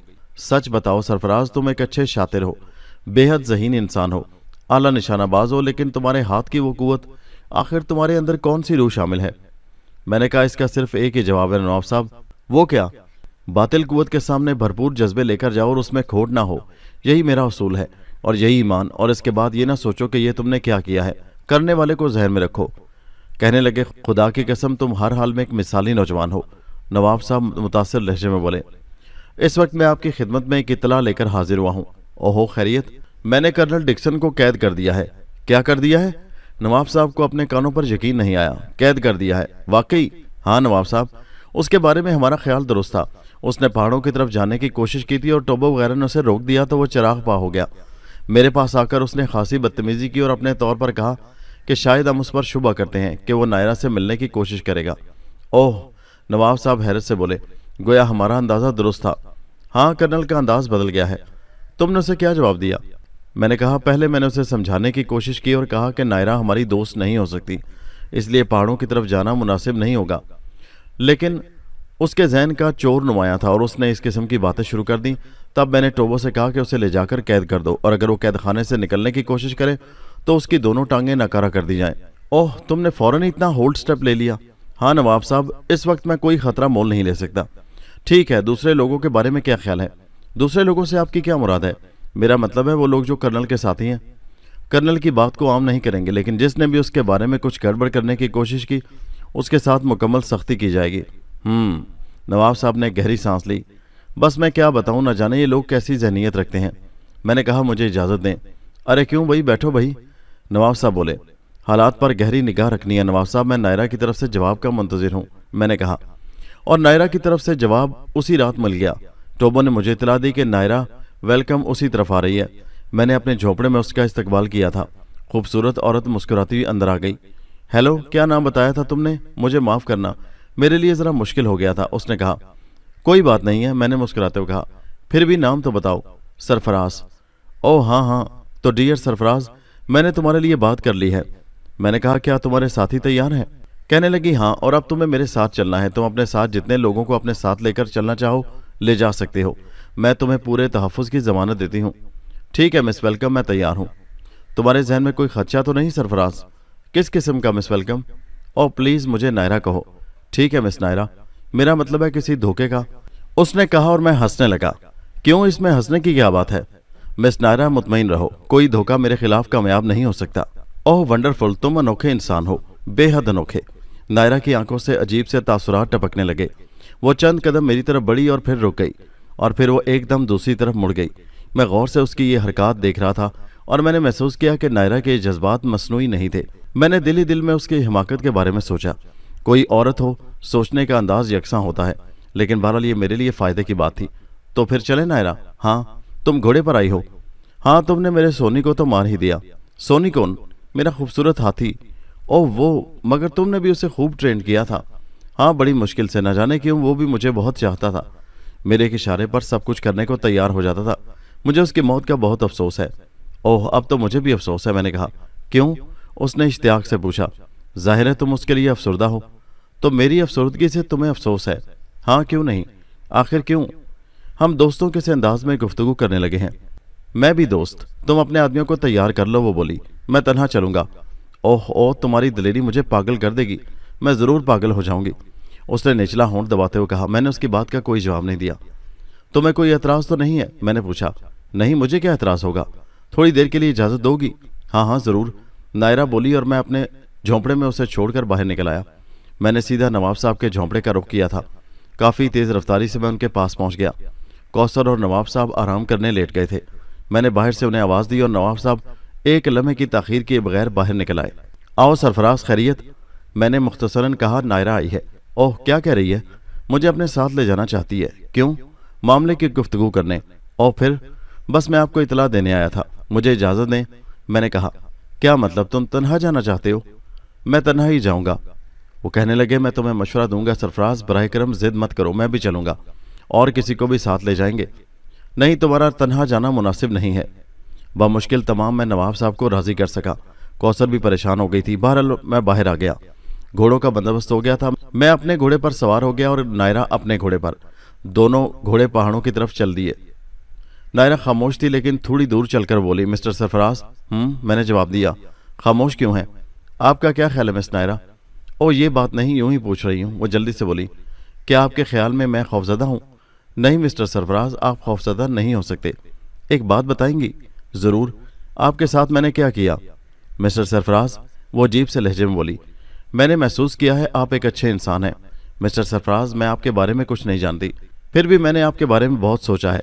मिस्टर सरफराज, बराए करम आप मेरे ऊपर शुबा न करें। मैं आपको वो बात बताना चाहती हूँ जो शायद आपको ये कभी ना मालूम होती, लेकिन आप इसे राज रखेंगे। क्या आप मेरे लिए ये कर सकते हैं? मैंने कहा। आप मेरे ऊपर एतमाद करें। कहने लगी। मिस्टर सरफराज, मेरी हैसियत यहाँ पहले नंबर पर नहीं है। इस पूरे कारनामे का इंचार्ज मेरा भाई है, फ्लीचर वेलकम। आपने शायद पहले उसका नाम सुना हो। Fletcher welcome? हाँ। मैंने कहा। क्या आप मुझे कुछ तफसीलात बताएंगी? कहने लगी। अमेरिकन एटॉमिक सेंटर से एटम बम चुराने वाला फ्लेचर वेलकम, उसने कहा, और मेरे बदन में सनसनी दौड़ गई। तो क्या वो जराइम पेशा है? बैनुल-अक़वामी मुजरिम, पूरी दुनिया उसकी तलाश में है। मैंने कहा। वो यहाँ क्या कर रहा है? एटम बम बना लिया है, नायरा ने बताया, और मेरा दिमाग घूम गया। क्या करेगा वो उनका? कहने लगी। बड़ा खौफनाक प्रोग्राम है उसका। वो यहाँ मिसाइल लगाएगा और फिर पूरी दुनिया को ब्लैकमेल करेगा। ओ मिस नायरा, ऐसी शक्ल में क्या वो हमारे यहाँ मौजूदगी पसंद करेगा? कहने लगी। नहीं, लेकिन मैंने उससे बात कर ली है। वो तुम्हें हीरे देकर यहाँ से रवाना कर देगा, नायरा ने कहा, और मैं गौर से उसकी शक्ल देखने लगा। बड़ी खतरनाक बात बता दी थी उसने, लेकिन क्यों? और इस क्यों का जवाब मैंने उसकी आंखों में पढ़ लिया। मुझे ये जंगल पसंद नहीं है। क्या तुम मेरे लिए काम कर सकते हो? क्या? जाते हुए मुझे भी साथ ले चलो।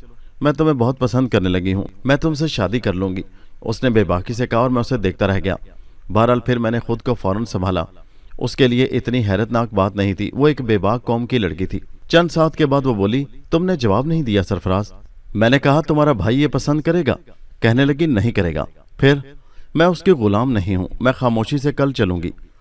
मैंने कहा। ऐसी शक्ल में खतरात भी पेश आ सकते हैं। कहने लगी। मैं तुम्हें किसी मुसीबत में नहीं फंसने दूंगी, मैं वादा करती हूँ, उसने कहा, और मैं ख्यालात में डूब गया। बहरहाल ये सूरत-ए-हाल खासी मददगार थी, लेकिन उसने जो कुछ बताया था वो सख्त हैरतनाक था। ये लोग यहाँ एक खौफनाक मंसूबे पर काम कर रहे थे। एक बात बताओ नायरा। हाँ। यहाँ तुम्हारे कुल कितने आदमी हैं? कहने लगी। अभी तो बहुत कम है। दरअसल फ्लेचर का मंसूबा अभी इब्तदाई मराहिल में है। अभी वो यहाँ सिर्फ तनसीबात कर रहा है। मेरा ख्याल है यहाँ सब मिलाकर कुल 13 आदमी हैं। फ्लेचर की साइंसी मालूमात ज़बरदस्त हैं। उसने यहाँ यूरेनियम का ज़ख़ीरा दरियाफ्त कर लिया है। इसके बाद दूसरे काम करेगा। यहाँ वो एटम बम जो उसने चुराया है उस पर रिसर्च कर रहा है, اس کے بعد وہ بڑے منصوبے کا آغاز کرے گا۔ میں نے گہری سانس لی اور پھر ہم پہاڑوں کے نزدیک پہنچ گئے۔ در حقیقت مختصر لوگوں نے ان پہاڑوں کی قدرتی بناوٹ سے خوب فائدہ اٹھایا تھا۔ انہوں نے عمدہ رہائش گاہ بنائی ہوئی تھی۔ فلیچر نے خوبصورت سجے ہوئے غار میں میرا استقبال کیا۔ اس کے ساتھ 3 آدمی اور تھے۔ ہیلو مسٹر سرفراز، اس نے مسکراتے ہوئے کہا۔ ہیلو، میں نے بھی مسکراتے ہوئے کہا، لیکن ایک بات پر مجھے حیرت ہے۔ اوہو، کس بات پر؟ مس نائرا میرا نام بھول گئی تھی، لیکن آپ کو یاد ہے۔ آپ اس سے پوچھیں، اس نے آپ کا نام بتایا تھا۔ اوہ، پھر تھوڑے سے علوم میرے پاس بھی ہیں، فلیچر نے مسکراتے ہوئے کہا۔ اوہ، وہاں بہرحال آپ کی قوت میرے لیے بھی حیرت انگیز تھی۔ وہ کیا چکر تھا؟ کون سا؟ ہاتھی کس طرح مر گیا؟ میں نے کہا بس موت آئی تھی اس کی۔ کہنے لگا میرا بھی یہی خیال تھا۔ فلیچر نے ہنستے ہوئے کہا، آئیے مسٹر سرفراز تشریف رکھیے، نائرا نے کہا۔ ارے ہاں آئیے، فلیچر نے مکاری سے کہا۔ میں نے اندازہ لگایا کہ وہ کافی چالاک شخص ہے اور اس کے ارادے اچھے نہیں ہیں۔ بہرحال میں ہوشیار ہو گیا۔ فلیچر ایک ملکہ غار میں لے گیا، یہاں عمدہ فرنیچر موجود تھا۔ مسٹر سرفراز کی خاطر مدارت کرو نا نائرا، میرا خیال ہے ان کے لیے کافی بنواؤ جب تک میں انہیں عمدہ میوزک سنا دوں، فلیچر نے کہا، اور نائرا نے ایک شخص کو آواز دے کر کافی کے لیے کہہ دیا، اور فلیچر نے ایک ٹیپ ریکارڈ آن کر دیا۔ ہوا کی سنسناہٹ اور دوسری آوازیں سنائی دی، پھر نائرا کی آواز سنائی دی۔ راستے میں اس نے جو باتیں مجھ سے کی وہ یہاں ٹیپ ہو چکی تھی۔ نائرا کے چہرے پر سخت حیرت پھیل گئی۔ ارے یہ تم نے کہاں سے ٹیپ کی؟ وہ تعجب سے بولی۔ بس ان غاروں میں یہی ایک خرابی ہے، ہمیشہ محتاط رہتے ہیں، فلیچر بھیانک مسکراہٹ سے بولا۔ لیکن یہ، نائرا نے کچھ کہنا چاہا۔ ابھی میں کسی پر اعتماد نہیں کرتا مسٹر سرفراز، خواہ وہ نائرا ہی کیوں نہ ہو۔ دنیا کے بڑے بڑے لوگ اس عمل سے کامیاب ہوئے ہیں۔ اب دیکھیں نا، اس احمق لڑکی نے آپ کو سب کچھ بتا دیا۔ اول تو میرا ایسا کوئی ارادہ نہیں تھا کہ آپ کو یہاں سے نکل جانے دوں۔ بے شک ہیرے میری نگاہ میں اتنی بڑی حیثیت نہیں رکھتے، لیکن میں ان پہاڑوں کے راز کو یہاں سے باہر نہیں جانے دے سکتا۔ لیکن نائرا، ابھی وہ اپنے عمر کے انداز میں یہی سوچ سکتی ہے۔ اگر میں اس کا نگران نہ ہوتا تو نہ جانے کیا حماقتیں کرتی۔ فلیچر، نائرا نے احتجاج کیا۔ خاموش رہو بیبی، تم احمق ہو۔ کیا مطلب؟ کیا کہنا چاہتے ہو تم؟ صرف یہ کہ تم احمق، میں نہیں، فلیچر نے کہا۔ گویا اب تم بدعہدی کرو گے۔ بدعہدی؟ میں نے عہد کیا ہی نہیں تھا، تمہاری ضد پر خاموش ہو گیا تھا۔ لیکن میں نے مسٹر سرفراز سے کچھ اور کہا تھا، جو کہا تھا وہ ضروری تھا۔ تو اب تمہارا کیا ارادہ ہے؟ نائرا کا چہرہ غصے سے سرخ ہو گیا۔ تم نے بتایا تھا تمام لوگوں میں مسٹر سرفراز یہ ایک خطرناک شخصیت ہے، ہم انہیں یہاں خاموشی سے قتل کر دیں گے، اس کے بعد دوسروں کو دیکھ لیں گے، گویا میری زبان کی کوئی حیثیت نہیں ہے۔ او بیبی، تم ابھی بچی ہو۔ نائرا نے آہستہ سے کہا۔ تم ہمیشہ کے بد عہد ہو فلیچر، میں تمہیں کہاں تک برداشت کروں، اور تم ہمیشہ کی احمق۔ خیر، میں آئندہ تمہاری کسی بات پر بھروسہ نہیں کروں گی۔ نائرا غصے سے اٹھی اور باہر نکل گئی۔ فلیچر ہنسنے لگا تھا۔ کیسی احمق لڑکی ہے مسٹر سرفراز، اب آپ ہی غور کریں، میں آپ کو زندہ کس طرح چھوڑ سکتا ہوں؟ یہ میرے لیے کس قدر خطرناک ہوگا۔ احمق تو تم بھی ہو فلیچر، بولو کیا؟ کیوں، کس طرح؟ اس نے سختی سے پوچھا۔ تمہارے علم میں ہے کہ میں تنہا آیا ہوں؟ ہاں۔ کیوں؟ بہت زیادہ خود اعتمادی کے شکار معلوم ہوتے ہو۔ میں نے کہا، اوہ، ممکن ہے یہ خود اعتمادی کسی حقیقت پر مبنی ہو؟ فلیچر نے مسکراتے ہوئے کہا، میں بھی خود کو 30 مار خاں سمجھتا ہوں۔ تب ٹھیک ہے، میں نے مسکراتے ہوئے کہا۔ اور اچانک فلیچر کے چہرے کا رنگ بدل گیا۔ دوسرے لمحے اس نے پستول نکال لیا۔ ہاتھ بلند کرو اور اس دروازے کی طرف بڑھو، اس نے کہا، اور میں نے مسکراتے ہوئے ہاتھ پھیلا دیے۔ میری گرفت اس کی کلائی پر جم گئی اور دوسرے لمحے وہ چیخ پڑا۔ پستول اس کے ہاتھ سے نیچے گر پڑا۔ تب میں اس کی ٹھوڑی پر ایک خیالی گھونسا جڑ دیا۔ فلیچر دیوار سے ٹکرایا تھا، لیکن اسی وقت میں نے عقب سے ایک آواز سنی۔ فلیچر کے مسلح ساتھی اندر گھس آئے تھے، ان کے پستول میری طرف اٹھے ہوئے تھے۔ میں ان سب سے ایک ساتھ نہیں نمٹ سکتا تھا، اس لیے میں نے ہاتھ بلند کر دیا اور اسی وقت عقب سے نائرا کی آواز سنائی دی، خبردار پستول پھینک دو ورنہ۔ اور اب وہ چونک پڑے۔ نائرا کے دونوں ہاتھوں میں پستول تھے۔ تو حد سے بڑھ رہی ہے نائرا، فلیچر نے کہا۔ میں بھی تیری بد عہدی سے تنگ آ گئی ہوں فلیچر، نائرا نے کہا۔ میں تجھے زندہ نہیں چھوڑوں گا۔ میں خود تجھے زندہ نہیں چھوڑوں گی، نائرا نے کہا۔ لیکن اسی دوران میری توجہ فلیچر کی طرف سے ہٹ گئی تھی۔ اس نے پستول اٹھا کر فائر جھونک دیا، لیکن اس کا ایک ساتھی شکار ہوا تھا اور پھر افراتفری پھیل گئی۔ نائرا نے اندھا دھند فائرنگ شروع کر دی۔ سب نے اس دروازے کی طرف چھلانگ لگا دی جس کی طرف فلیچر نے اشارہ کیا تھا، اور مجھے نائرا کی چیخ سنائی دی، لیکن اس کے باوجود گولیاں چلتی رہیں اور وہ چیخیں ابھرتی رہیں۔ اس کھیل میں میری حیثیت تماشائی کی سی تھی۔ پھر میرے عقب میں آوازیں ابھری، کچھ فائر ہوئی اور اس کے بعد خاموشی چھا گئی۔ پھر نواب فیروز الدین کی آواز ابھری، سرفراز، سرفراز تم کہاں ہو؟ اور میں باہر نکل آیا۔ غار میں لاشیں پڑی تھیں۔ نواب صاحب اور ان کے آدمیوں نے 3 آدمیوں کو زندہ پکڑ لیا تھا۔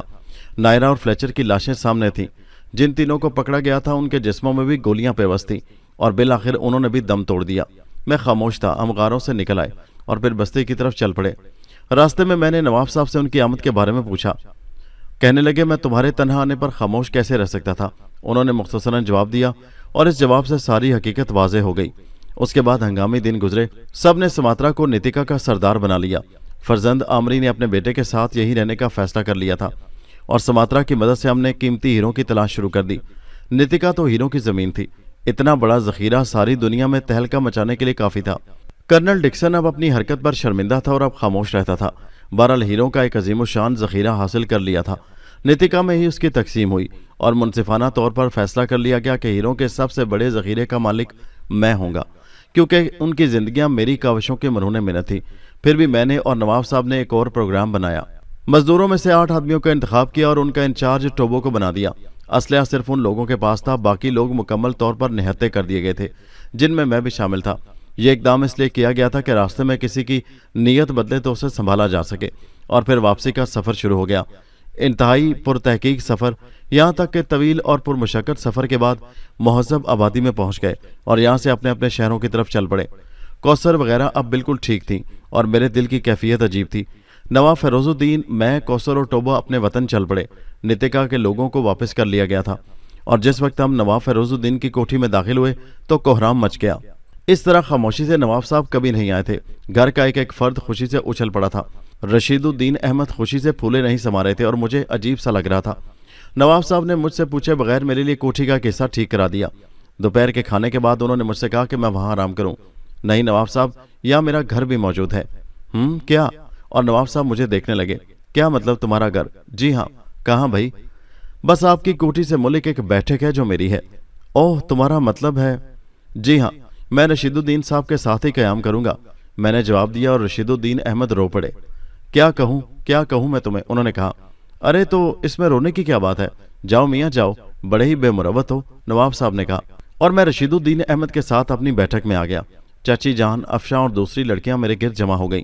افشاں اتنی ہی پیاری تھی، میں نے اسے خوب پیار کیا اور پھر کہکشاں کی تلاش میں نگاہیں دوڑائیں۔ چاچی جان، کہکشاں کہاں ہے؟ ابھی تو یہیں تھی۔ کہکشاں کہکشاں کہکشاں، چاچی جان نے آواز دی اور کہکشاں سمٹی آ گئی۔ اس کے چہرے پر ان گنت پھول کھلے ہوئے تھے اور میں اسے دیکھتا رہ گیا۔ بے شمار باتیں ہوئیں، میں نے نیتکا کے قصے سنائے اور رشید الدین احمد کا سینہ فخر سے پھول گیا۔ اب تمہارا کیا پروگرام ہے میاں؟ بس جناب، اب یہاں کاروبار شروع کروں گا، آپ میرے لیے ضروری بندوبست فرما دیں۔ بھائی ہم خزانچی نواب فیروز الدین کے ہی رہیں گے، رشید الدین صاحب بولے اور میں ہنسنے لگا۔ میرے ذہن میں آج کل بھر وقت خیالات کی پھلجھڑیاں پھوٹتی رہتی تھیں۔ میں نے وہ مقام حاصل کر لیا تھا جس کے لیے سوچ کر گھر چھوڑا تھا، اور اب نہ جانے کیوں مجھے گھر کے لوگ یاد آنے لگے تھے۔ نواب فیروز الدین نہایت ایماندار انسان تھے۔ قیمتی ہیروں کی فروخت کا کام سب نے ان کے سپرد کر دیا اور دنیا کی کئی ہیروں کا کاروبار کرنے والی فرموں سے ان کی بات چیت چل رہی تھی۔ بالآخر ابتدا میں چند ہیرے میری منظوری سے فروخت ہوئے اور مجھے 60 لاکھ روپے مل گئے۔ دوسرے ہیروں کی بات چل رہی تھی، یہ دولت کافی تھی۔ خود نواب فیروز الدین میرے معاملات میں بے حد دلچسپی لے رہے تھے۔ انہوں نے میرے لیے ایک عالیشان کوٹھی خرید لی جو ایک خوبصورت علاقے میں واقع تھی۔ نواب صاحب کو اندازہ تھا کہ میری حقیقت اب کیا ہو گئی ہے، چنانچہ انہوں نے میرے شایان شان انتظامات کیے۔ درجنوں ملازم موجود تھے۔ پھر ایک خوبصورت فرم کھولی گئی جو ہیروں کے کاروبار کے لیے تھی۔ ہمارے پاس جتنا بڑا ذخیرہ تھا وہ پوری دنیا میں تہلکہ مچا سکتا تھا۔ بہرحال خاموشی سے ساری تیاریاں ہو رہی تھی۔ کوثر اب بالکل بدل گئی تھی۔ وہ سرے عام مجھے بھائی جان کہتی تھی اور اسے کوئی جھجک نہیں تھی۔ کہکشاں مصروف تھی، لیکن ایک شام کوثر کی کوششوں سے ہمیں تنہائی مل گئی۔ اتفاقیہ موقع پیدا ہوا تھا، لیکن میں سمجھ گیا کہ یہ کوثر کی بدماشی ہے۔ کہکشاں مجھے دیکھ کر جھجک گئی تھی، لیکن میرے دل میں اس وقت زمانے بھر کا پیار سمٹ آیا تھا۔ میں نے پیار بھری نگاہوں سے اسے دیکھا۔ کہکشاں؟ جی، اس نے بھاری آواز میں کہا۔ کیا بات ہے؟ جی کچھ نہیں، وہ گھبرا گئی۔ کہکشاں مجھ سے چھپاؤ گی؟ ایمان سے کوئی بات نہیں ہے۔ کیا سوچ رہی ہو؟ ہم یہاں تنہا ہیں۔ تو پھر؟ بس کچھ نہیں، یہی سوچ رہی تھی۔ میں نے کہا مجھ سے خوفزدہ ہو؟ کہنے لگی ہرگز نہیں۔ پھر باتیں کرو۔ بتاؤں؟ میں نے شرارت سے کہا۔ جی، میں نے کہا امی اور ابو آج کل کیا باتیں کرتے ہیں؟ جی، اس نے بے بسی سے چاروں طرف دیکھا۔ بتاؤ تو صحیح، کیا بتاؤں؟ میں نے کہا کیا وہ ہماری شادی کی بات نہیں کرتے؟ اور کہکشاں کا چہرہ سرخ ہو گیا۔ بتاؤ کہکشاں؟ اور کہکشاں کے چہرے کے تاثرات بدل گئے۔ جی نہیں، وہ آہستہ سے بولی۔ کیوں، ان کا ارادہ بدل گیا ہے کیا؟ ہاں، لیکن کیوں؟ کہنے لگی اب ہم آپ کے قابل نہیں ہیں۔ ارے کیوں؟ اب کیا میری ناک ٹیڑھی ہو گئی ہے؟ جی نہیں۔ پھر؟ अब आप बहुत बड़े इंसान हैं। ओहो, पहले क्या मैं छोटा सा था? हाँ, पहले हमारी तरह थे। और अब? मैंने पूछा। आप खुद भी तो ये नहीं चाहते थे सरफराज साहब। आपने आपने उस वक्त भी। हाँ कहकशां, उस वक्त मैं तुमसे क्या कह सकता था? उस वक्त मैं कुछ भी नहीं था। मैं तुम्हें भुला देता, लेकिन आज मेरी जिंदगी का मिशन पूरा हो चुका है। इस सारे वक्त में अगर मैंने कुछ सोचा है तो तुम्हारे बारे में कहकशां। और अब सुन लो, मैं तुमसे शादी करना चाहता हूँ। बस यूं समझो, तुम या कोई भी नहीं, मैंने मजबूत लहजे में कहा। और कहकशां भुनचक्की होकर मेरी शक्ल देखने लगी। तो कौसर बाजी ने ठीक कहा था। क्या कहा था उन्होंने? उन्होंने मेरी पेशानी चूम कर कहा था कि खुदा तुम्हें सरफराज करे। मैंने वजाहत तलब की तो उन्होंने मुझे खूब सताया। उन्होंने आपके बारे में बताया, कितनी लड़कियों ने आपको परेशान किया और आपने उन्हें ठुकरा दिया। और फिर उन्होंने मेरे बारे में कहा। मैंने कहा, कौसर ने ठीक कहा है कहकशां, बस एक बात बता दो। जी, तुम्हें तो कोई एतराज नहीं है ना? और कहकशां का चेहरा सुर्ख हो गया। जवाब दो कहकशां, मैंने इसरार किया। नहीं, उसने आहिस्ता से कहा। और फिर उस रात मैंने रशीदुद्दीन अहमद साहब से गुफ्तगू की। अगर आप मुझे इजाज़त दे तो मैं अपने मकान में चला जाऊं। कहने लगे, खुदा तुम्हें मुबारक करे बेटा। मैंने कहा, इसके अलावा मैं आपको कुछ तकलीफ़ें देना चाहता हूँ। कहने लगे, मियाँ बेतकल्लुफ़ी से कहो। मैंने कहा, आप मेरे वालिदैन को मेरे बारे में इतला दे दें। ओह, तो क्या तुम मुझे उनके बारे में बता दोगे? हाँ, मेरे लिए इससे बड़ी खुशबख्ती क्या होगी? रशीदुद्दीन साहब बोले। तब मैंने उन्हें अपनी ज़िंदगी की पूरी कहानी सुना दी और रशीदुद्दीन साहब का चेहरा सुर्ख हो गया। बस काफ़ी है बेटे, बाकी काम मुझ पर छोड़ दो। और दूसरे दिन खुद नवाब फैरोजुद्दीन और रशीद साहब चल दिए। मैं काफ़ी बेचैन था। नवाब साहब और रशीदुद्दीन साहब चौथे रोज़ वापस आए और उनके साथ मेरा पूरा ख़ानदान था। न जाने दादा साहब को क्या हो गया था, मुझे खूब गले लगा कर रोए। बी जुलेखा की शादी मेरे एक भाई से हो गई थी। वो भी अपने खूबसूरत बच्चे के साथ आई। नवाब फैरोजुद्दीन ने उन्हें अपना मेहमान रखा था। रात भर घर वाले मुझसे गुफ्तगू करते रहे और मैंने अंदाज़ा लगाया कि अभी उन्हें मेरे बारे में कुछ मालूम नहीं है। उन दोनों बुजुर्ग ने मेरे ऊपर यह एहसान किया था। वालिद साहब ने पूछा, अब तुम्हारा क्या प्रोग्राम है बेटे? मैंने कहा, आप लोग तशरीफ़ लाए हैं, ये मेरी इज़्ज़त अफजाई है। मेरे बड़े भाई ने कहा, हम तुम्हें लेने आए हैं भैया। मैंने कहा, मैं नकारा इंसान हूँ भाई साहब, आपके लिए खामखा दर्द सर बन जाऊँगा। कहने लगे, नहीं सरफराज, बहरहाल तुम भाई हो, जायदाद में तुम्हारा इतना हिस्सा है कि तुम आसानी से ज़िंदगी बसर कर सकते हो। मैंने कहा, लेकिन आपके लोगों के ख्यालात कैसे बदल गए? कहने लगे, बस तुम्हारी जुदाई से। मैंने कहा, अफसोस, मेरी ज़िंदगी अब बदल गई है। क्या मतलब? वाले साहब बोले। मैंने कहा, मैं यहाँ कारोबार कर रहा हूँ। क्या मतलब? वाले साहब फिर उसी अंदाज में बोले। लेकिन मैंने इस बात का मतलब दूसरे दिन ही बताया। नवाब फैरोजुद्दीन और रशीदुद्दीन अहमद साहब मेरे शरीक थे। पहले हमने उन्हें अपनी हीरों की फर्म दिखाई। वालिद साहब ने बड़ी दिलचस्पी से हीरे देखे थे, लेकिन वो भी हैरान थे। तुम मुझे यहाँ क्यों लाए हो? मैंने कहा, इसलिए कि यह फर्म आपकी है। क्या मतलब? आपके इस नकारा बेटे ने यह कारोबार कर लिया है। जी, ये आपका कारोबार है और ये फर्म, ये इमारत आप ही की है। मैंने कहा, और वालिद साहब हैरत से नवाब साहब की शक्ल देखने लगे। उनका चेहरा धुआं हो गया था। आपको तस्लीम करना होगा जनाब कि आपका बेटा नकारा नहीं है, लेकिन ये सब कुछ इसने अपनी कुव्वत बाजू से पैदा किया है। नवाब साहब बोले, लेकिन ये कैसे मुमकिन है? वो बोले, आपको अपने खून पर एतमाद नहीं? खुदा की पनाह, ये तो बहुत बड़ी फर्म है, जो कुछ भी है आपका है। फिर हम वहाँ से कोठी पर गए और मेरे भाई भाभियाँ, वालिद वालदा पागल हो गए। वो मुतहयराना अंदाज में एक एक चीज़ देख रहे थे। आखिर में वालिद साहब ने कहा, खुदा तुम्हें खुश रखे सरफराज। नवाब साहब मुस्कुराकर बोले, आपने इसका नाम ही सरफराज रखा है और आप अब इस कोठी में क़याम करेंगे? मैंने कहा, भाई ये नाइंसाफ़ी है। नवाब साहब ने इतराज़ किया। क्यों नवाब साहब, तुम मेरे मेहमानों पर कब्जा जमा रहे हो। मुझे अपने बेटे की कोठी में रहने की इजाज़त दें नवाब साहब, वालिद साहब ने कहा। और नवाब साहब हंसने लगे। मेरे घर वालों की जो कैफियत थी वो बयान से बाहर। सब के सब जैसे तिलिस्म ख्वाब में थे। रफ्ता रफ्ता ही वो एतदाल पर आ सके। 15 दिन गुजर गए। तब एक रात वालिद साहब ने मुझसे पूछा, और सरफराज बेटे, अब आइंदा तुम्हारा क्या प्रोग्राम है? मैंने कहा, मैं यहीं रहूँगा अब्बा जान, मुझे इतराज़ नहीं है, लेकिन हमारे जाने के बाद, मेरा मतलब है, क्या तुम इस कोठी में तन्हा रहोगे? मैंने कहा, ये आप सोचें। शादी नहीं करोगे? उन्होंने पूछा। मैंने कहा, आप हुक्म देंगे तो ज़रूर करूँगा। वाकई? वालिद साहब खुश हो गए। जी। ओफो, नवाब अजीजुल्ला खान की 2 लड़कियाँ बेमिसाल, और वो मेरे दोस्त भी हैं और तुम्हारे शायान शान भी। मैंने कहा, एक अर्ज़दाश्त मेरी भी है। कहो। मैं उन दोनों में से किसी से भी शादी नहीं करूँगा। कहने लगे, अरे क्यों? मैंने कहा, गुस्ताखी के लिए शर्मिंदा हूँ अब्बा जान, मैंने शरीक हयात का इंतखाब कर लिया है। कहने लगे, मैं समझ गया। क्या समझ गया अब्बा जान? पहले ही समझ गया था। वालिद साहब मुस्कुराकर बोले, बहरहाल अब तो मुझे तुम्हारी खुशी अजीज़ है। अब मैं तुम्हारे मामले में नहीं बोलूँगा। और फिर नवाब फैरोजुद्दीन भी हमारे हम पल्ला हैं। वो लोग भी तुम्हें पूरी दिलचस्पी लेते हैं। नवाब फैरोजुद्दीन? मैंने सुकून से कहा। हैं, क्या तुम कौसर को पसंद नहीं करते? कौसर? हाँ। कैसी उलझी उलझी बातें कर रहे हो? मैं कौसर को नहीं पसंद करता अब्बा जान। ओह, फिर? मैं कहकशां से शादी करूंगा अब्बा जान। कहकशां कौन है? मैंने कहा रशीदुद्दीन साहब की लड़की।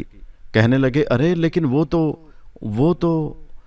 तो मेरा मतलब है रशीदुद्दीन तो नवाब फिरोजुद्दीन के मुलाजिम है, उनके पास क्या रखा है? मैंने कहा दौलत की बात कर रहे हैं अब्बा जान। कहने लगे हाँ यही समझ लो।